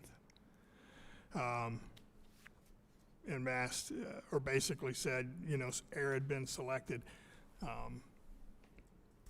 for this. And and also on the call was his chief strategist. And I go, what does this mean? What is this all about? And he said, well, it should be pretty fun. It's a 1-hour deal. I'll be there, or my deputy director will be there. Don't know who, if any, from the U.S. Department of Education will be there. It's called America 250. That's where they first said History Rocks. I said, okay. And then he told me they're trying to hit all 50 states. I said, okay. Didn't tell me anything about sponsors, didn't say anything. So I said, okay. At this point, they said that it was like a 5-minute presentation, which I assume would have been about history of America, and then a game show with elementary kids. That's what I knew. And I said, wow, when? And he said, well, next week. I go, next week? Wow, that's fast. He said, I know. So this was a Friday. Friday Last afternoon. Friday. Yeah. And we had a 3-day weekend. Yeah. Okay. Yeah, and I'm going, huh, okay, well, jeepers, okay. He said, don't worry, we'll handle it. We just need to be able to. And I go, well, okay, well, so in the short term, I called the principal. I said, hey, you wanting to do this? You like this? What do you think? It was, sure. And, which, fantastic, that's fine. Sorry, at this point, you were still waiting, you had asked them for more information about the content, and you were still waiting to receive that? Yeah, I didn't know, that's what I knew at this point in time. So later that afternoon, And you had asked for that on Monday, the 12th, and as of Friday, the 16th, still hadn't received the information, know but anything then called the until principal to ask Friday. if the principal was in support. on Monday. yeah, Yes. I don't think they even knew. Oh, no, I thought he did ask on Monday. So the first, So I take the first email came in on Sunday, I think, and it said civics. Yeah, but it rocks was, or that whatever. was to Right, so Chad. there's an email from Chad to several people, including you, on Monday at 3:28 p.m. It says, "Thank you again for the opportunity to provide support for the USDOE History Rocks program." So at no point between Monday and Friday did anyone ask or look up what History Rocks is. I started to look at, trying to figure out what was going on, but it really wasn't. At this point in time, I didn't know how this selection, I didn't even know what was going on with the selection. Right, but my question is, like, before you got to the selection point, did anybody want to ask what we were being selected for? Did anyone make any inquiry to that whatsoever? No, Why not? as far as what the program, Yeah. all I knew was that it was about celebrating America's 250th. But even on the website for the Department of Education, it says that the event is a celebration of America's 250th, but that the way that they do that is through a presentation on founding principles and values, and it lists the sponsor. So that information would have been available on Sunday the 11th or Monday the 12th. And maybe I misunderstood our phone conversation, but I thought you said that you did ask them for more details about the actual content on the 12th and still hadn't received I it by just the hadn't had 16th. anything. I had just thought Chad was looking for help Right. at that point. And I said, well, sure, interested. I just don't know what this means. But it sounds like they weren't providing any information, weren't. but you also weren't seeking any information. Well, I didn't know we were even selected or even didn't know where that was going. So I didn't know about any of that until Friday. So there was that during the week. We didn't have any information. Didn't know if or why we would be selected anyway. I just offered to say, hey, what is it we can do to help? But in the regular course, when an outside speaker comes to us, instead of the other way around, instead of us inviting somebody into the district, when an outside speaker offers to come in, aren't there protocols for checking to see, great, what would you like to present? When it does happen, doesn't happen very often, but when it does, there's a series of questions that they answer. What's it tied to? Is it what in the curriculum? And so you asked those on Monday? I didn't know that we were even being selected yet. But they had offered the program, right? At what point would you have asked those? 'Cause it sounds like nobody did. No, nobody did, but that until Friday. Oh, so you asked them on Friday? Once it came out Friday, then I said, okay, tell me where we're going with this. What does this mean and what is it? You know, it's, So you asked that series of questions for the protocol on and Friday? they didn't know. And even the director didn't know. Who didn't know? Director Dakin. And I just want to put this in the context of when a teacher would like to have somebody into their Yeah. classroom now, we have policy that there is a form they have to complete indicating what it is that the topic correct. is, how it relates to standards, what materials are going to be distributed, and it has to be at least 5 days in advance to be vetted by our curriculum team. So just in contrast, there's a mismatch here in terms of Yeah. being It ready just to seems, go. I get Yeah. that Ohio as a state wasn't the one facilitating the program, but Kentucky, New York, New Jersey, Pennsylvania, and Louisiana had already had presentations like this. So it seems to me that it would have been easy for somebody to say, here's the whole script for what other states have done, so that we could ask the series of questions that says, great, how does this combine with how does this comport with the curriculum, and then make the choice. And we didn't have that. And then, But it sounds like Until concurrently you were Friday. going forward with making plans for it to go forward? on Friday, again, about 2:00, you know, that's when the director called me, said, we'd like to move forward. And I go, okay, like when? And he said, next Friday. And I go, that's fast. Right. And he said, I know. So did you at that point At say, that we've got point- a 5-day policy and that's 4 business days away, we can't do it? Where's our 5-day policy? Wendy just said, Is it 5? I don't have the policy, but that's, It's an administrative guideline, Administrative PO guideline. 9700, That's like an administrative administrative guideline guideline 9700. for buildings to, it's not a policy, but it's kind of a guideline, so. Well, another piece is that in the email chain that you had sent us today, There was another email that came on Friday the 16th at, I think, 4 o'clock, Yep. where it was rescheduled. Yeah. And so So it was, I'm going, it was going for thank 2 God. hours. So I don't, by the time we found out about it, it had already been you're like rescheduled. 3 days ahead here. Hold on. So we're at 2 o'clock on Friday. You get a call from Steve Dakin at the Ohio Department of Education and Workforce. He says, we want to do it. And you say, great. Not what are we doing? You say, let's do it. Well, I didn't say great. I think my response was, okay. What or is the that? response Okay, was what do I when? need to do? Yeah, okay. What's involved? Where are we going? And then that's when he put He his said next week, next get week. your stuff together, but he still didn't say what it was, right? No, he said it was America celebrating America 250 History yeah. Rocks Tour, whatever. Yes. And so I said, okay. But at this point, nobody has given you, and you have not looked for any content of the event. No, I hadn't seen it. No, hadn't seen the content yet. You hadn't seen it. Had you looked for it? No. Had anyone? I didn't know we were even going to be selected. I didn't have So any at 2 reason o'clock, to believe. you get the call. We You're started in. looking. You still didn't look for it, right? Yeah, I started looking around for it, and I made some calls and just said, what do we know? What's on there? Who did you call? I did that, and I started reading it.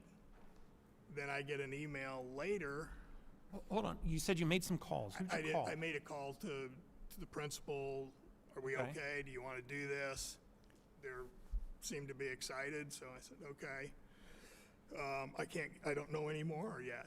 They're supposed to get with me and let us know, and I kind of looped them into the process too, so that I wasn't the only one hearing this. Right. Was the principal under the impression that the district had already vetted and approved the content? Probably. I mean, I can't speak for her.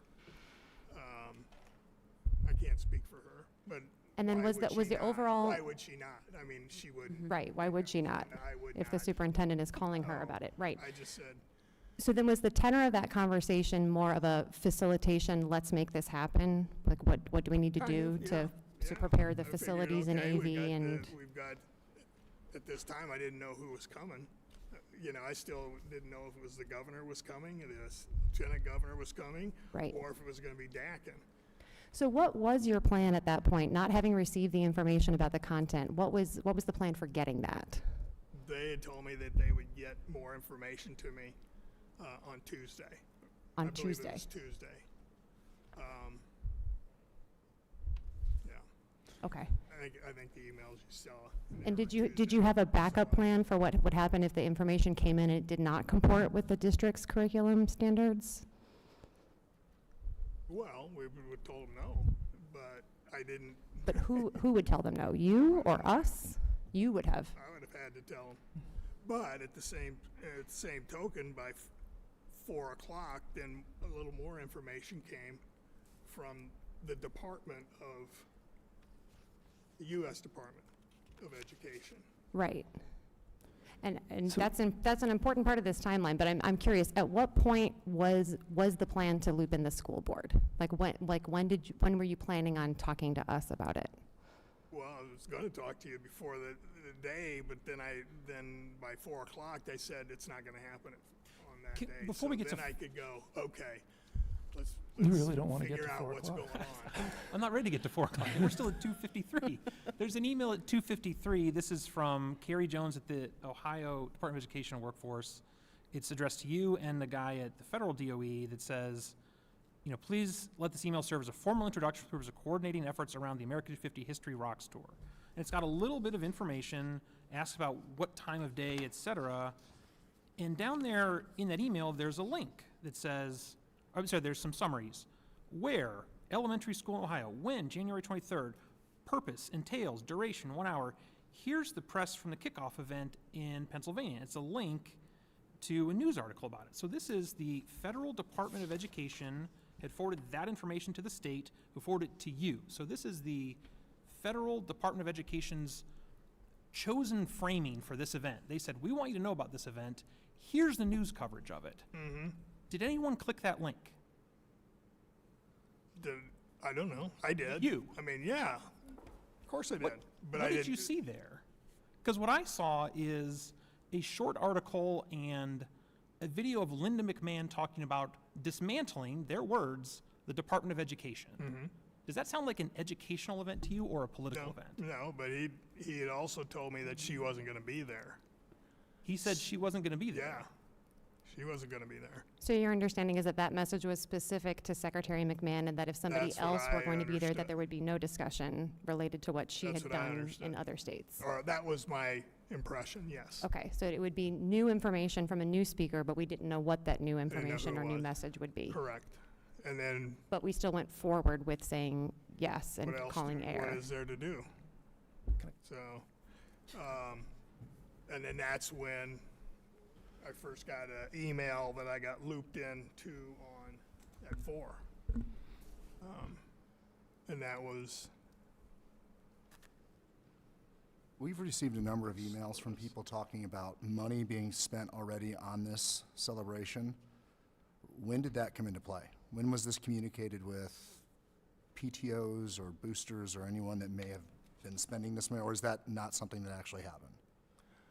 there's been no money spent on it. Now, could there have, or would there have been? I think there were some plans moving forward very quickly after Friday, because I did call Heather and say, okay, it looks like I said, I don't know a whole lot more. And I can't remember if I called her after the last email, but the last one at 4 was from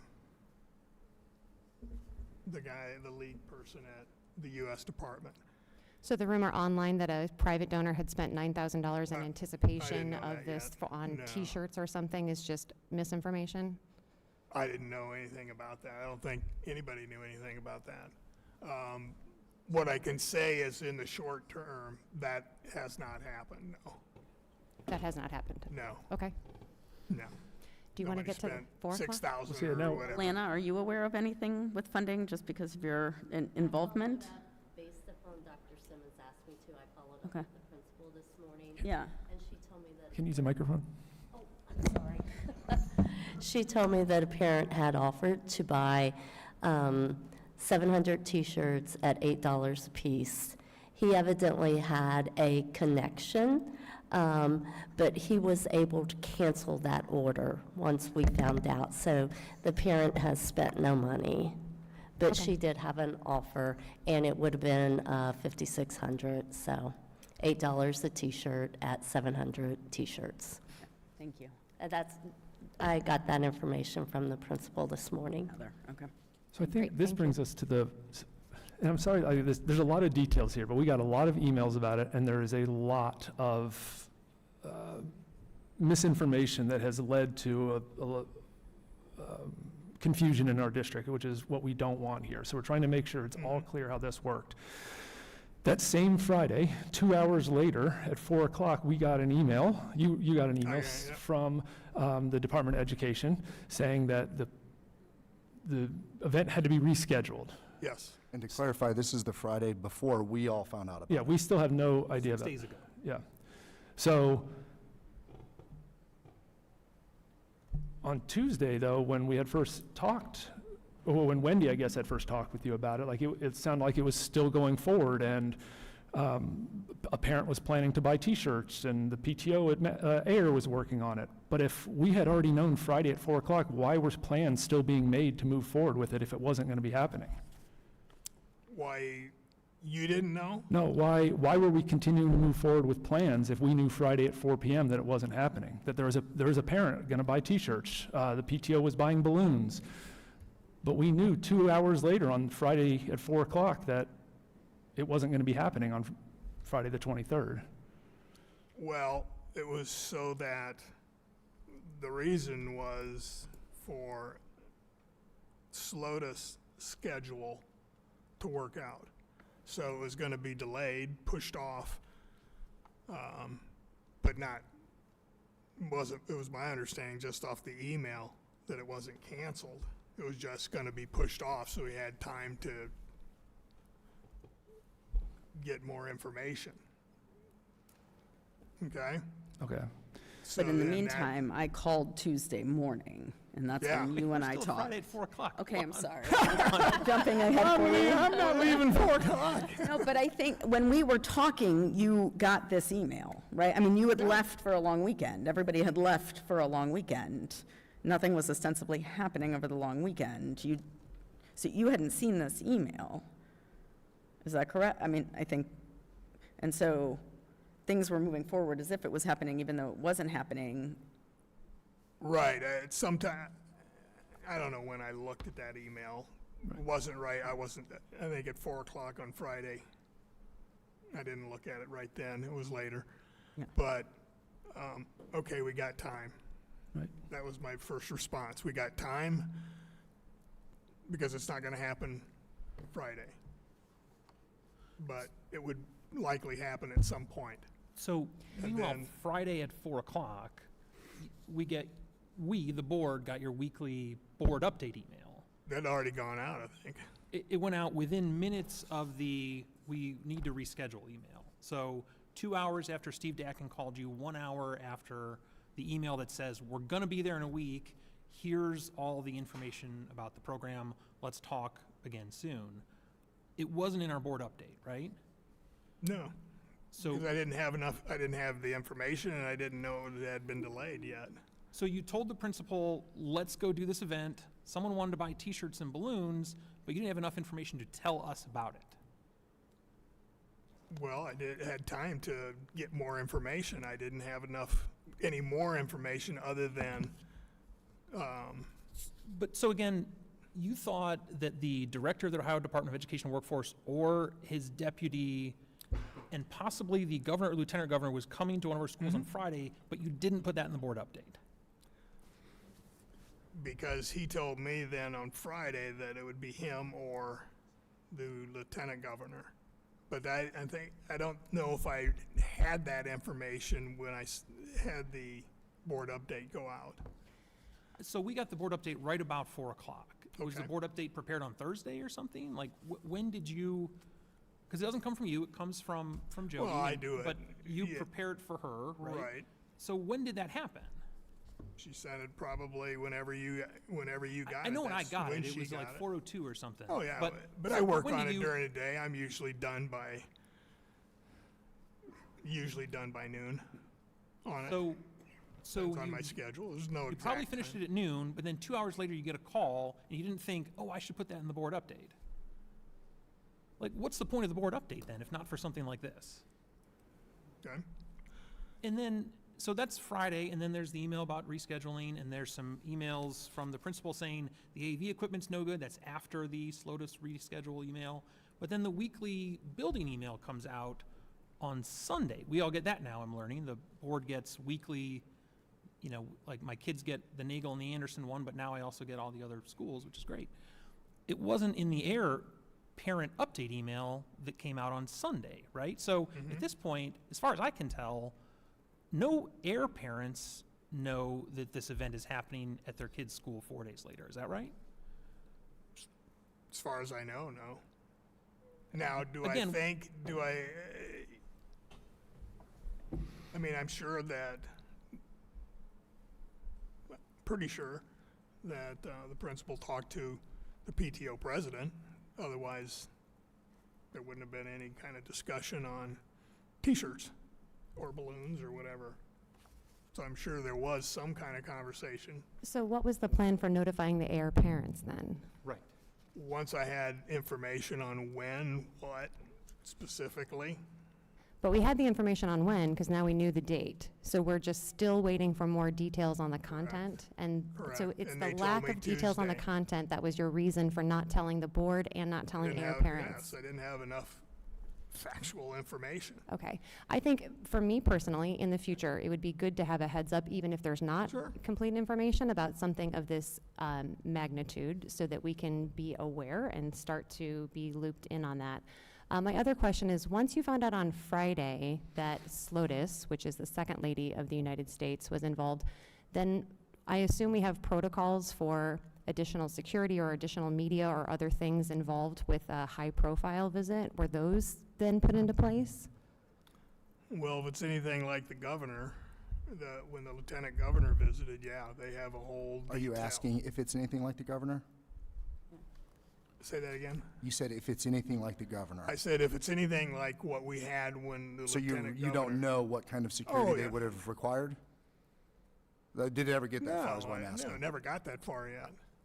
But they do all that. They do all that security. Sure, but those are people on our Sure. campus with our kids. Sure. But I didn't have any of that information. So can I jump to Monday night, or we?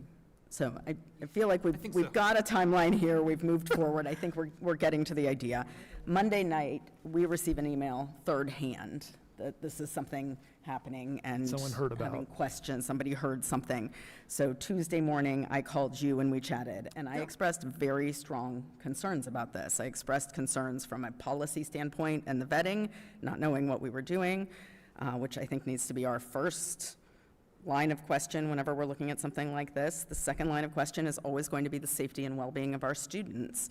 We, as a board, have been asked to diffuse the vitriol in this community, to try to bring us back together. And I believe very strongly that as a community, the large majority of us moved here for the schools. We believe in our teachers and educators and paras and aides and cooks and custodians and bus drivers and everybody who interacts with our kids every day. And we've lost sight of that because of the external political earworms that have been coming in. And as a board, we have indicated we want to turn our focus inward. We're focusing on the strategic plan. We're focusing on our district. We're focusing on how to be a thriving educational environment for all of our kids. And we are trying to set that aside so that we can do that. And it seems to me that we inadvertently involved ourselves in an event that would create just the opposite. Either way, we're getting an opposite response to people who are upset about it. We would get a response with people who are upset if it was happening. And so from my lens, regardless of political affiliation, this appears to have a political event to it. A political figure is going to have a political event. Regardless of who this was at this moment, my comment was, this is not what our district needs right now. This is not what our community needs. This is not what our kids need as a distraction, another dramatic distraction to their education. And so that's when we didn't have a date anyway, nothing was moving forward. Correct. You were able to reconnect with Mr. Dakin to express that we weren't sure what was moving forward at that time. Is that fair? And at the same time, I was reaching out to call you, so it was a kind of a weird thing, because I wanted to get to you before a cabinet meeting that we had, and we had a good discussion. You explained all those pieces. Respect that. I know that, and Josh had reached out to me about your conversation, so I felt there was, that this wasn't gonna go forward, and after talking with you, then I said, let me reach out and see what I can do. To say this is the last thing I have to say on this. I would love it if our elementary schools did a celebration of America turning 250. I do too. That would be 100%. fantastic. We've already I started am uninterested in having politicians use our children for photo ops. And it, So, the thing is that it's less about the content of the message, and it's more about, regardless of whether you agree with it or disagree with it, it's a divisive figure. And we see evidence from the prior stops that there are massive protests and media coverage. And obviously, by it not coming in, that has disenfranchised and upset a lot of people in our community. So it's done the exact thing that we're trying to avoid and trying to tone down. And so I think another big piece of all the emails that have come in is the accusation that the board canceled this event. And I think it's important to note that that did not happen. Wendy did not ask for the event to be canceled. She expressed concerns. I had expressed some concerns. The event was already being rescheduled before we even knew about it. Very little, if any, planning had even been done. None of the parents from Ayer knew. Very few people knew. The program hadn't been vetted yet. We had no clue what the content of the visit was going to be, or the materials or the activities that were going to happen in the class. But Parents had not had their Right. opt-in opportunity. there was no mandate to cancel it, nor could the board get together as a group and do that without being in the public space, right? Like we had met as a group for 30 minutes before tonight at the organizational meeting. So the idea that the board It's stepped also a in public and meeting. canceled it did not happen. And I think it just goes to an important point that I think is the bigger takeaway to this, is that, right, like we are in just a very tense political time, and the schools are at the center of it. And just because somebody is saying something on Facebook and presenting themselves as an expert on a topic or with information on a topic does not make it real. And people took this and ran with it. And it led to a ton of confusion, and we got emails not only from angry community members, but other people said, hey, I heard that, I have no clue what's going on, I saw this online, can you clear this up for us? Right, so you don't have to like any of us, but our goal is to be transparent and make sure we are articulating what happened and the truth on all these different matters. You can choose not to believe it, you could choose not to like it, not like us, but we are always going to be transparent and lay out the facts as we see them. Well said. So, I'm sorry, were you going to say something? No, I was wondering if we were ready to move on to the consent agenda. Do you have a final Almost. thought?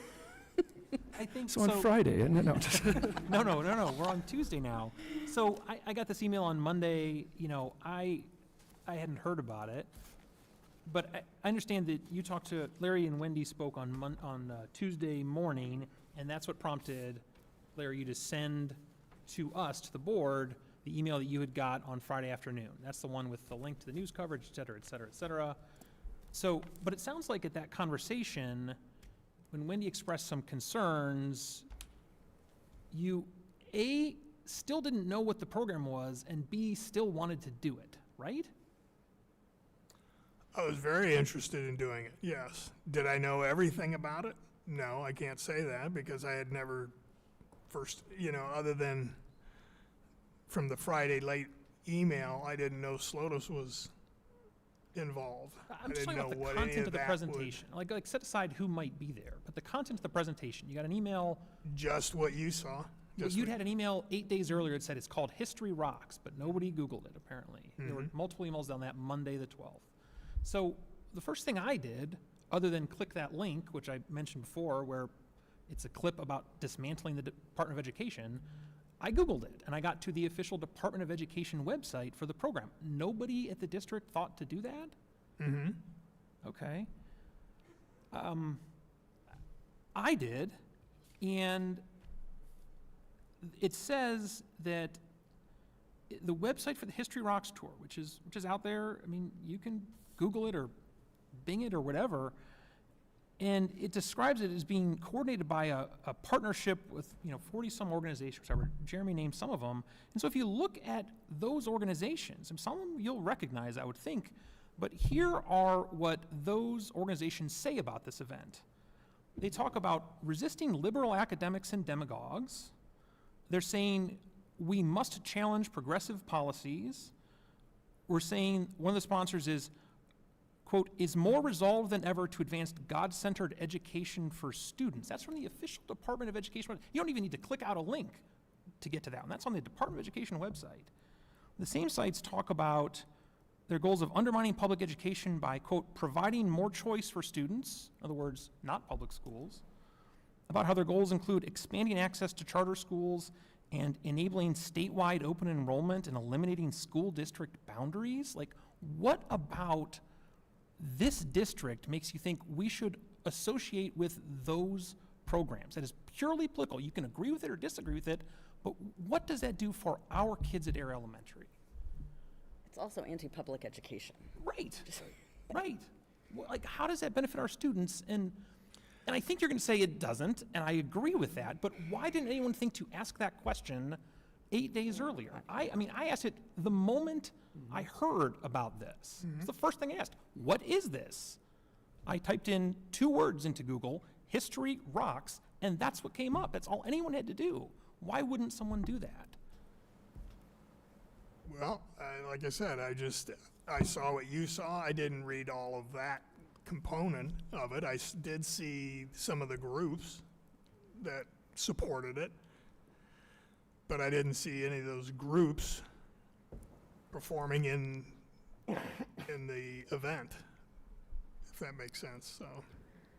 So at the end of the day, we really didn't know what we were getting into, and the date didn't work, and it has moved on at this point. So if I can bring us back to try to bring this full circle, I think the board, first of all, probably needs to revisit policy around how something like this would work, communication plans around how something like this would work, and also would welcome the opportunity to plan a 250th patriotic celebration in our district. We have amazing history teachers who could provide either a wealth of information or an activity. Sorry, teachers, I'm volunteering you.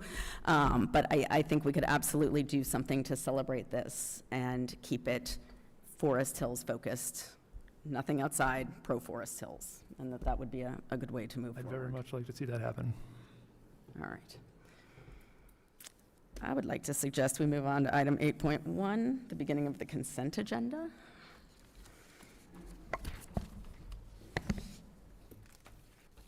Where's Mark Bell on the pizza tonight? And I'm starving. Good evening, and this does begin, as Dr. Strickler mentioned, the beginning of our consent agenda for the rest of this evening's meeting. HR report this evening happens to be the fewest number of retirements, resignations that I think I've seen on an HR report. I did have a last-minute addition that the board may recognize highlighted on the draft. It's just a last-minute resignation. We have been able to post earlier because we had anticipated that resignation was coming through.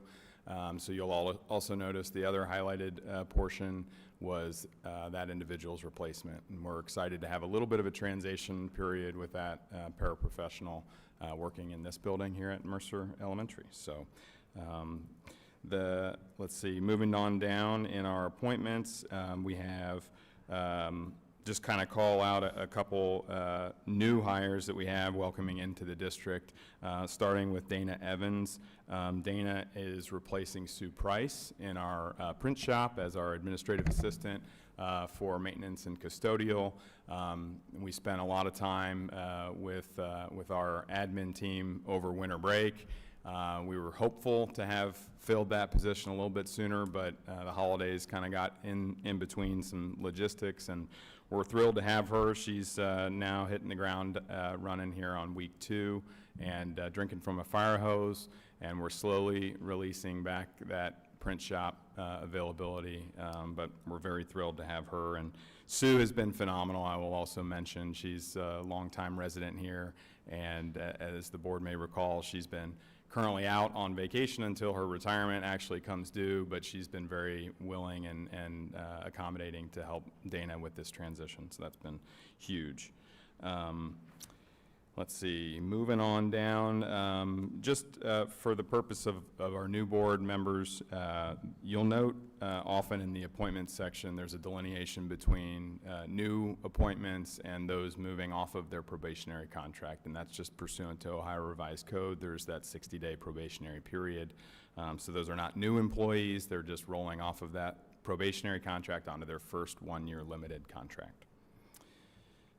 Beyond that, on the attachments for our appointments, we have 28 supplemental and pupil activity contracts, work beyond contracts, largely spring athletics gearing up for, which is crazy to think about, but that's listed in there for the board's review and approval this evening.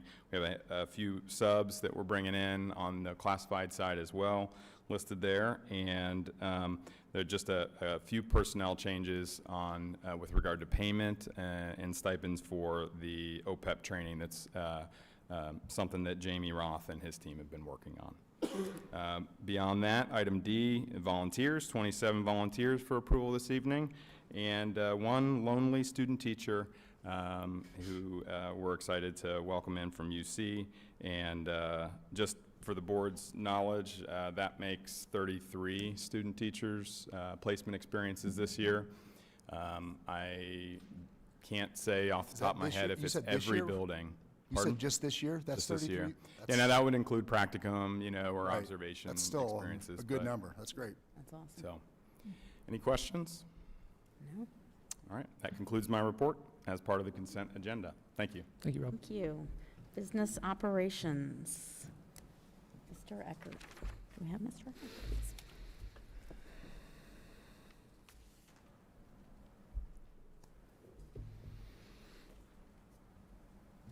Good evening. Good evening. I just have two agenda items that I did share the items with you in the board update this past Friday.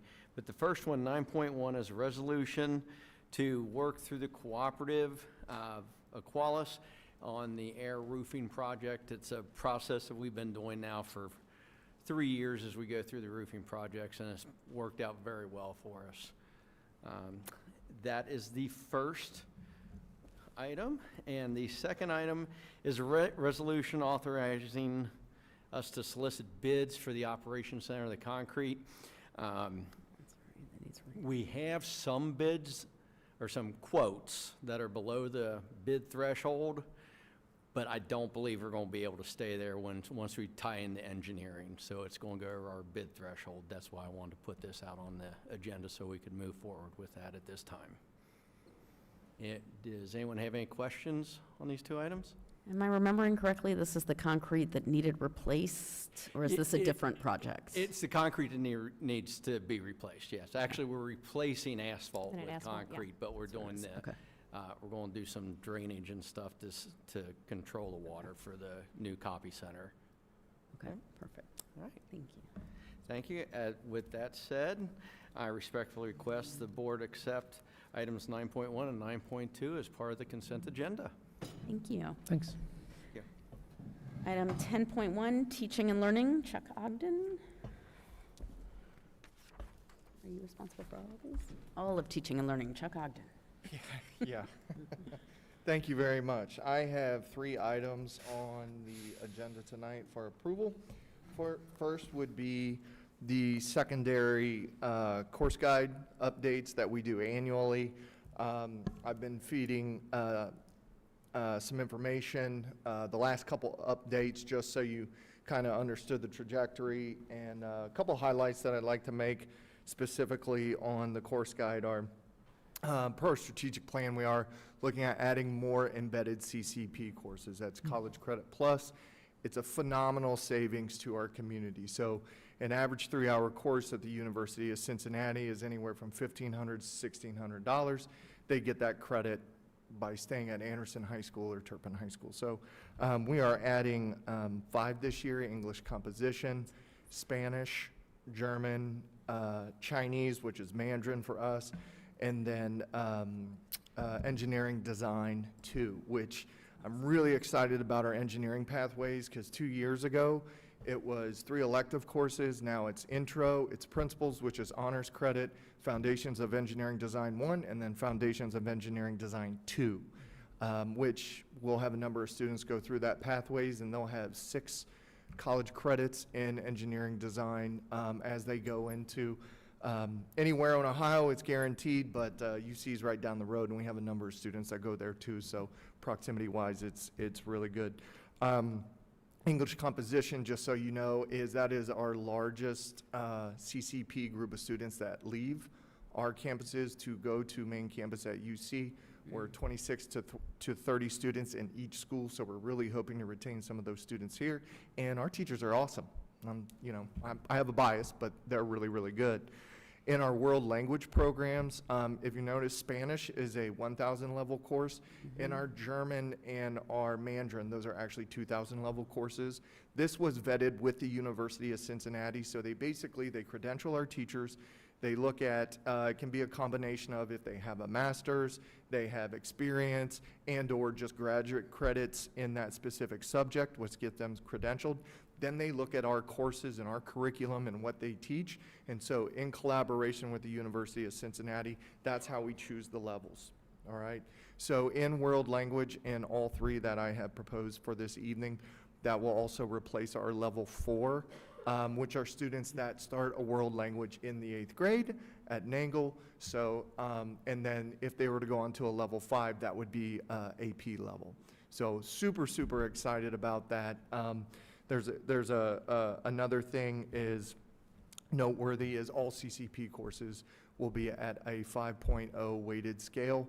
The letter of the law, which I embedded ORC in there, basically says you can't, being in CCP can't be less than what you offer at your high school. So we are just leveling it. We only had one class that was at honors level, which is technically a 4.5 weighted GPA. We're going all 5 because in Ohio also this year, CTAG courses, which essentially are courses taught at the Oaks, which is career campus, anything that they have has to be at a CCP or AP weight. So it's just easier. It's best for the students, but it's also easier because right now what we're having to do this year is any student that is, for example, I'll use our business department, which we don't have weighted grades in at this time. So if they're taking a weighted course at the Oaks campus, we have to go in and manually do that. So that's just in our world with transcripted credit could lead to not some accurate data. Plus, it's what's best for the kids. Additionally, next, I have, real quick, first of all, Chuck, any. I got a yeah, question on the was just gonna say, any CCP, sorry. questions on that? Yes. So, for clarity, like, some of these courses are offered at the University of Cincinnati, and we have our students going to UC to take those classes. Correct. And then some of the courses, our teachers have been certified by University of Cincinnati to teach them, and they're taught in our schools. Yes, all these courses proposed are embedded courses that will be taught at our high schools by our teachers that UC has credentialed. Okay, so we don't have students going to UC then? We do, For other yes, classes. yes. Yes, we do. In Ohio CCP, you can. But we also have them being taught at our schools. And we're, yes, based on, it's actually technically strategy 2.2, our Yep. goal has been to grow those programs. Yep. So last year we added 3. This year we're adding 5. We have a goal of, my goal would be between AP and CCP that any of your kids, when they graduate from either of our high schools, will have the option of minimally to walk out of here with 30 hours. 30 college credit hours. 30 college credits, yes. And That's huge. are they paying college tuition rates for these classes? No. So in Ohio, there's a graduated scale, okay? So for off-campus, it's 160, I think it's $161. I don't think it changed this year per credit hour. Yep. When it's embedded, it's $41. And is that per a credit cost that the student and the family pay, or that we hour. By absorb? law, we cannot charge them a student fee for that. That is paid by the district. Okay. But so, for example, with the students that we have going off, it's a much higher rate. So those English composition, Right. when they take it here, it'll be almost 3 times as less. Yep. Do those numbers affect our ADM, like the number of students who are actually in the high school at any given day? It fluctuates. So we have a number of students. A lot of students will split the student day. So for example, they might only leave our campuses for a class or 2, so it's pretty popular. I will share, my son did this in high school when he was at Loveland. So he would come for the afternoon, so he did his CCP in the morning. College courses start, he'd take a 9 o'clock class, so he got to sleep in a little. Monday, Wednesday, Friday. So a bulk of our students, we don't have a ton of students that are full CCP. We certainly have some, but a majority of students that leave our campus because we're just starting building our embedded program, leave for a part of the day. And what's most popular, for example, if you pull up Bartles Road here in the morning versus the afternoon, you will just see the parking spaces. It's usually students like the afternoon courses. But it is also based on availability, specifically at the institution of higher education, when their classes are. So Chuck, just to clarify, we've always offered the CCP classes. They have been either on campus or online options, right? So my son took an online English class this CCP year. in Ohio, yes. Every yes. public school does not have an option. Right. What I'm seeing is the difference now is us embedding the classes, so Correct. students don't have to leave but can get the credit. Correct. Yeah. Correct. Yes. Yeah. Can I ask one more question before we Certainly. move to your second point? I saw that Latin is being phased out, and that's already been communicated to students before they enrolled in Latin, and that looks like that's continuing as part of the phase out. I also saw that one of the alternatives offered to them is online or CCP.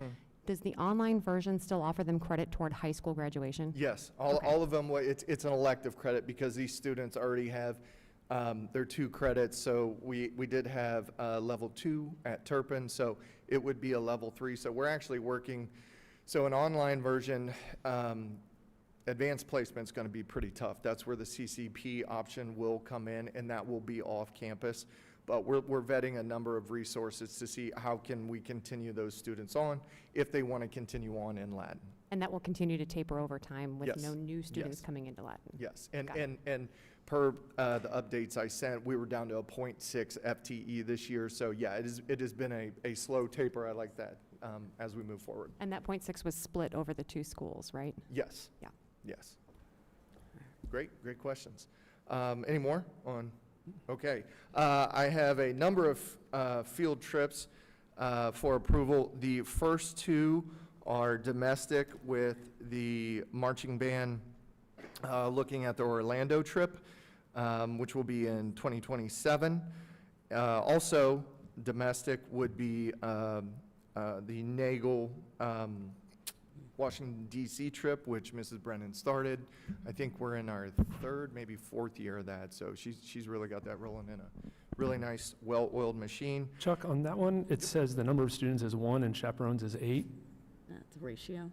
for the ratio. That- It's not a ratio, You're because all right, the it's other not, ones 'cause all have. the other ones. Do we have Only 1 student goes. Yeah. Just no, something I'm That's not right. It's a highly. 8 to That's 1 not right. chaperone to No, student there's ratio? about 40 chaperones and 350 students. Oh, yeah, I knew it was a Yeah, bigger thank thing. you I just for wanted to that make sure we knew what we were approving. Yes. Okay, Yes, that is in I her didn't packet, realize. just so you know. That is all accurate in the packet okay. that she gave us. Great point, thank you. Any other questions on domestic? No.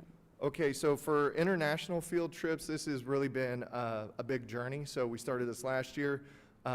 Wendy and Jason, there was an international travel handbook approved last year, really trying to put some guardrails around this because it's a big endeavor, okay? And it's a lot of liability by our teachers that take on that. And so we just really wanted to really leaning into policy, really leaning in and create something a little bit more substantial, kind of like the course guide. When our students look at that, when our parents look at that, it's like, okay, this is how we can, these are our guidelines, right? So these trips have been vetted not only by the trip leaders, but by myself and the International Review Board, which is comprised of myself, Mr. Fellows, and Ms. Tinsley, to look over it. We put it through a rubric which it gauges.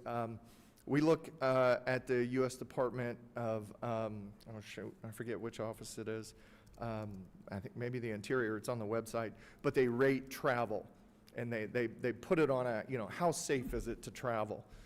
So we really look at a number of things. What is the educational value? What is the cultural value? How is this going to grow our students? Things of that nature. Look at the student to chaperone ratio.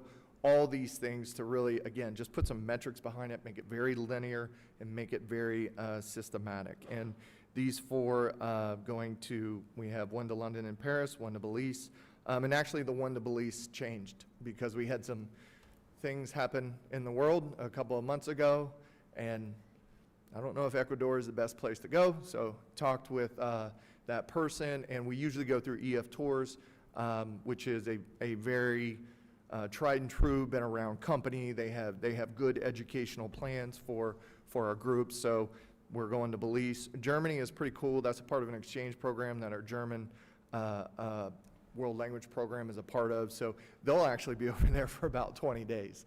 That's a true exchange. We had German students this year, so that's going to be pretty cool. And then we have some theater students going to Greece, which I don't know. I've been to Greece once for my 20th, and it was amazing. I would go back yesterday. So any questions on the international trips?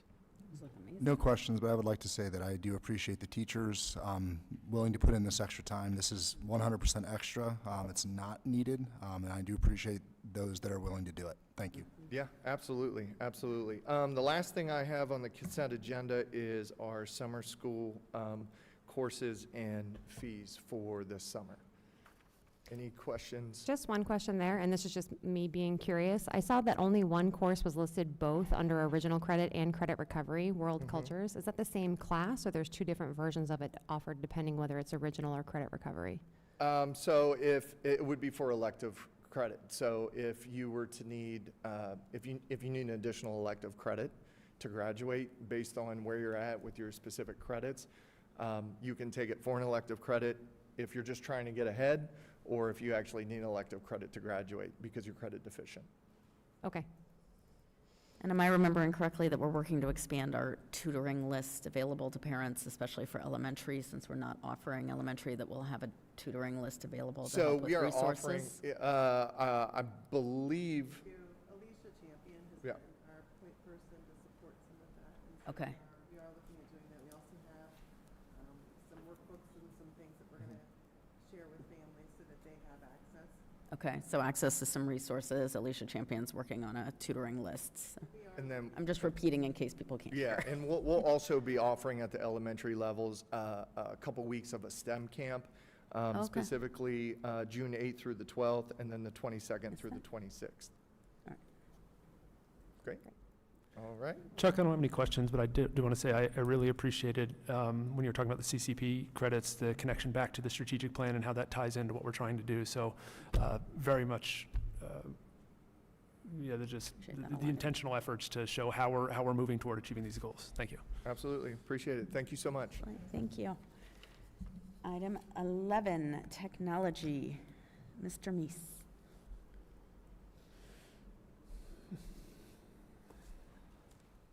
Good evening. We have one item for technology tonight. It's item 11.1. This is the approval of the Lenovo lease agreement. This is to support the one-to-one Chromebook program for the students in Forest Hills. This is where every 5th grade and 9th grade student will receive a new Chromebook this year.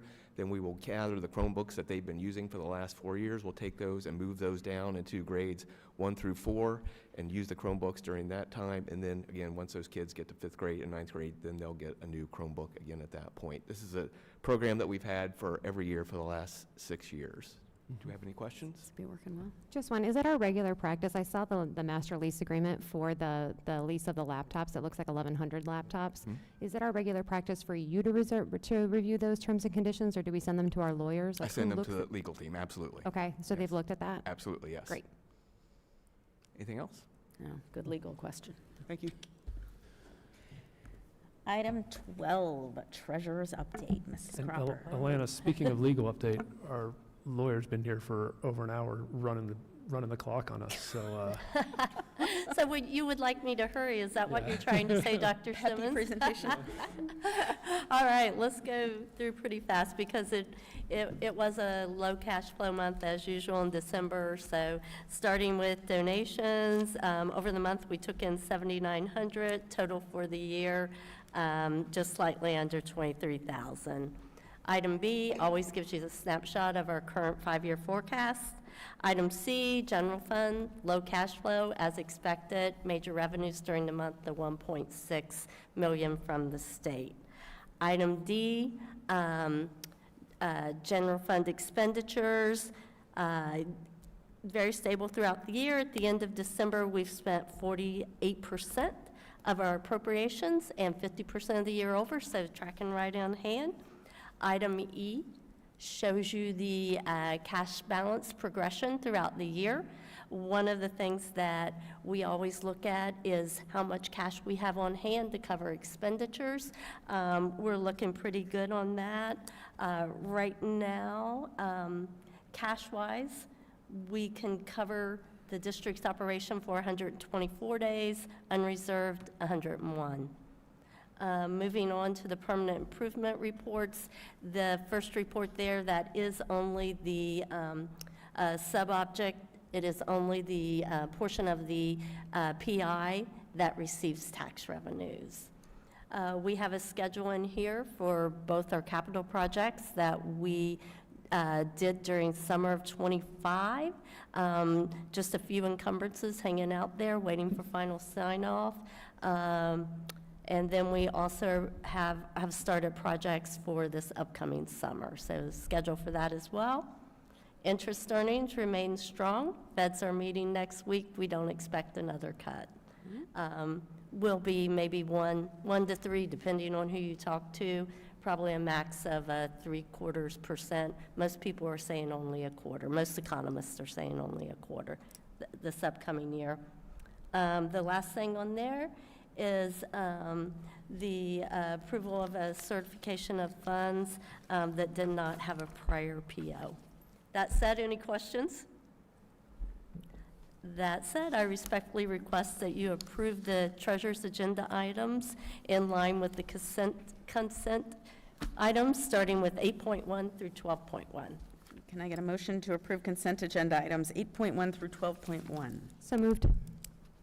Second. Ms. Wazowski? Yes. Dr. Simmons? Yes. Mr. Nye? Yes. Mr. Ward? Yes. Dr. Strickler? Yes. Thank you. Item 13, board discussion. Can I start with something? First, I just want to officially welcome the new board members. It's very much looking forward to working with you in this group.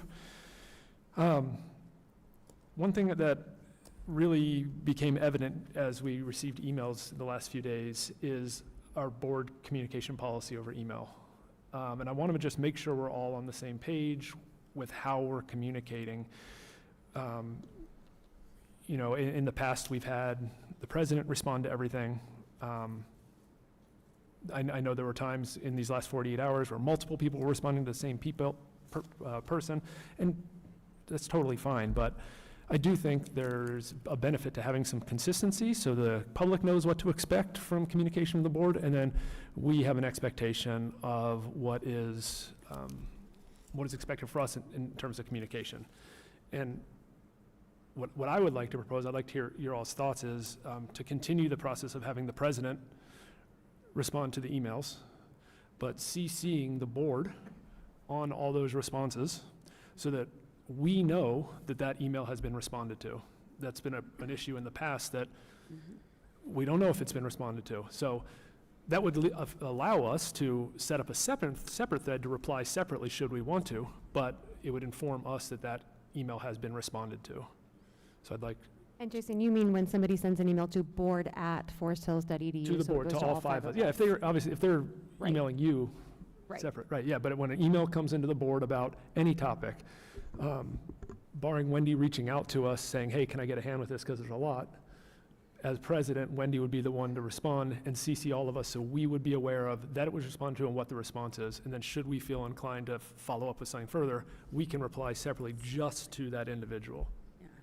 I think that makes a lot of sense, and I'm happy to do that. I think the question about that, which maybe warrants just a legal check-in, is this sunshine law piece, right? As soon as it appears we're holding any kind of dialogue on email, it becomes a problem. So nobody can then reply back to that email if I do that. I'm happy to do that, but yes, if you want to continue that dialogue with the community member who reached out, it would have to be a separate interaction so that me, including you, would be essentially an FYI, no further discussion, just so we're careful about that piece. And I think that's part of the reason it hasn't happened previously, is it just feels like a little bit of a sticky wicket. We don't want to create any sense that we're interacting behind the scenes. It's purely informational to let us know it was responded to and this is what was said. Right, I think that makes a lot of sense, yeah. That sounds good to me. I am not the board's lawyer, but Yeah. I don't see any problem with that under the Open Meetings Act. A meeting is any prearranged discussion of school business. We wouldn't be discussing school business. We would be seeing that you responded to a community member, and then if we want to respond separately, I don't think there's anything wrong with that. Wendy, would you be able to follow up with our district legal counsel to confirm that that is allowable under sunshine laws and we're not setting us up for some potential issue down the Yeah, road? that's my only question, is whether that changes at all those emails being subject to disclosure, and whether the person emailing us knows that or not. Does that change it? And if so, how? Right. The two other quick comments. One is we got the revised strategic plan on Tuesday, and I'm sure Jeff, Jeremy, and Aaron had an opportunity to read it. I'm not sure to what extent you've read it and looked into it before then, but we have, Wendy's going to talk a little bit about our schedule coming up in the work sessions and the intent of those. Was that on your docket? But I would like to propose as one of the things that we talk about in one of our earlier work sessions is I would love to hear your all's insights on the strategic plan, allow you all an opportunity to ask both Larry and Alana questions on it, so we're all on the same page with where the district is headed. We're clear on different things, if there's gaps that we feel need to be addressed. So I'd like to see that on one of the early agendas.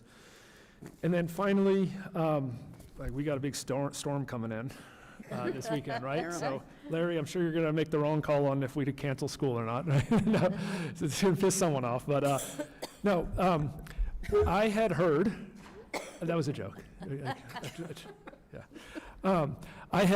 Someone had reached out to me and said that the township had offered to plow our parking lots when it snows, and that hadn't been the case in the past. So I had reached out to one of our trustees, Tom Hodges, and he looked into it and confirmed to me that the township is willing and able to plow our parking lots. It just needs a request from you or someone in operations when there's a snowstorm, and they would plow our parking lots. So good partnership there. We have used them. Mm-hmm. We do have guys that go right out. Okay, yeah, I mean, if we have a more efficient way, the township is also offering, so. We have a great cooperative with them as far as salt as well. Yep. It's a combined effort. There's a lot of districts very close to us. You can tell when you're leaving Anderson Township and Yeah. going into those. They just do a great job. Yeah. On the roads. And so that's great if they'll do that. But Yeah. they do a great Another resource. Yep. So that's all I have. Again, welcome to the new board members. Anything new board members would like to say? Yes. In recognition of the building shout-outs and liaisons that we had talked about before, I wanted to give 2 quick shout-outs, and I know we're running late on time, so I will be quick. At Summit Elementary, wanted to give a shout-out to Jeff Shoshkin. He is a coach who has been running the 4 through 6 co-ed basketball program for almost 40 years. One guy coaching all the teams. But it's a great learning league and a great way for 4th through 6th graders who are interested in learning a sport without being in a mildly competitive way, but without having to participate in club level activities for basketball. And so that is underway right now, as is the 6th grade annual mock trial led by Mr. Devine. So Jeff, maybe you can be a judge for them. And then pre-K is my other one, but Larry, you stole all my thunder on the good announcements regarding the gold award that they have from the Ohio Department of Children and Youth, and just wanted to encourage people to consider Forest Hills for preschool options and remind people that kindergarten open houses are coming up in March, I think March 5th from 6:45 to 7:45. Very nice. I've got a couple shout outs as well. From Live Oaks, we had Lily Crate, who's an Anderson student, Live Oaks student, placed second in the advanced desktop publishing. She's advancing to the state competition in February. And Grace Kimsey took 6th in fundamental desktop and received a gold key in comic art. So well done to our students out there. Mercer spotlighted 2 students who were caught in the act of picking up some trash around the playground. So thank you to Tanner and Avery for showing some initiative and pride in your school and your community. And then lastly, Anderson High School's got a lot going on. OMEA is coming up this weekend, hopefully with the weather. The last few weeks, they held their first home girls wrestling meet, Battle of the Bands, had CCP meetings for parents, along with the local universities and our counselors, and we had an Achievers Breakfast as well. So there's a lot going on, and I love getting these updates about all the positive things that are going on with our kids and our staff. So this is kind of the highlight for me, so I'm glad I got to do that. Awesome. Anything you'd like to say, Mr. Nye? Yeah, in terms of shout-outs, I've been assigned the building liaison for Nagel and Maddox. I haven't met at Maddox yet. We rescheduled to next week. I did meet with Tiffany Brennan at Nagel and neglected to bring my list of shout-outs. So we'll do better. We'll do better next time with something from. I Nagel, forgot to, Jeff. It's okay. From Nagel and Maddox. You can shout them out next month. I'll get back to him. On the subject of work sessions, we need to kind of develop the strategic plan and make sure that we're moving in the right direction, and make sure we know how we're going to meet some of these goals. How are these goals established? How are we going to meet these goals? That's really important. The vision for the future of this district is really important. And then last, two more things. One is we're going to go into an executive session, so we, as whoever's listening, can get an update on what litigation the district is facing. We're not going to take any action after that. I just want people to know why we're going into executive session, see what's going on with those court cases. So that's coming up in a minute. And then finally, while I kind of hate to end on a down note, I am obviously not happy with how this AIR event happened. It should have been vetted before it was ever even considered put on the calendar. This cannot happen again. Whether it's a conservative program or a liberal program, I do not care. Our kids cannot be political pawns, period. Thank you. All right, a few final notes. One other shout out from the Oaks to Jackson Bauer from Turpin, placing 5th in the computer network technology event that was happening. So that's pretty amazing that we have students across this district and all they're accomplishing. I also just want to give a welcome to the board. Thank you. I'm excited to have the opportunity to work with you all on behalf of our students and bringing our school community together. And then just a couple informational updates. As you know, we have our first work session on February 3rd. As a board, we have made the decision to have regular work sessions between the regular meetings. That was a strategic decision made by this board to have the opportunity to engage more in the work and be ready to go for the meetings. It is a very common practice across Ohio if you talk to other boards, and even historically in Forest Hills, if you look back, there were work sessions and special meetings that were called fairly frequently. They were just called on an as-needed basis, so it was harder for the public to be aware, to potentially be able to attend. So our intent in doing this is to be very transparent to the public by saying these are largely going to be board discussion. They are open to the public. You are welcome to attend. It is our intent to just have these dates on the calendar for you and for us. If we don't need one, we will cancel it, but it's an opportunity to discuss things further like the strategic plan so that we can keep work moving forward in the district. So that's the idea behind that. So thank you. Secondly, the other piece we are very committed to as a board is really taking our roles very seriously. So looking at our policies, what policies are in place, what policies are potentially missing to make sure that we have a system in place that is going to be able to meet the needs of our students, our teachers, all of our educators and staff under any conditions. So continuing to review those. That includes reviewing our legal counsel and who is the best consultation we need given different situations. So we're continuing to pursue that question. We're continuing to evaluate our employees. That's something we've started very seriously. So really having conversations about what is the direction for our district, what are the next steps, who are the people we need on the bus, who are the right people at the table to help take Forest Hills into 2030, 2040, and beyond. So we are continuing to have discussions about leadership and where we go as a district. And then also progress monitoring, which you heard tonight. We are very serious about having measurable benchmarks on the strategic plan so that we can ask critical questions about whether we're making the progress we want to make on behalf of our students. So we're continuing to hold our work sessions to be able to address all of those different areas and really hope to be part of uniting our district around the best interests of our kids moving forward. So thanks for hanging in for a long meeting. All right. Would you like to, do I adjourn or do we go to executive session first? Motion for executive. Motion for executive session. Can I would you make us a motion for moving to executive session? Yes, so pursuant to Ohio Revised Code, Section 121.22G3, I hereby move that the board adjourn to executive session to meet with board legal counsel to discuss disputes involving the board and/or the school district that are subject of pending or imminent court action. Second. And as Mr. Nye said, we do not anticipate any action. After executive session, we'll come back and adjourn and then be out. Okay. Dr. Simmons? Yes. Mr. Nye? Yes. Ms. Wazowski? Yes. Mr. Ward? Yes. Dr. Strickler? Yes. And for those who are leaving, just so you know, our next scheduled board meeting is February 3rd, 2026. That will be a work meeting at Central Office. So that's where you'll see us next.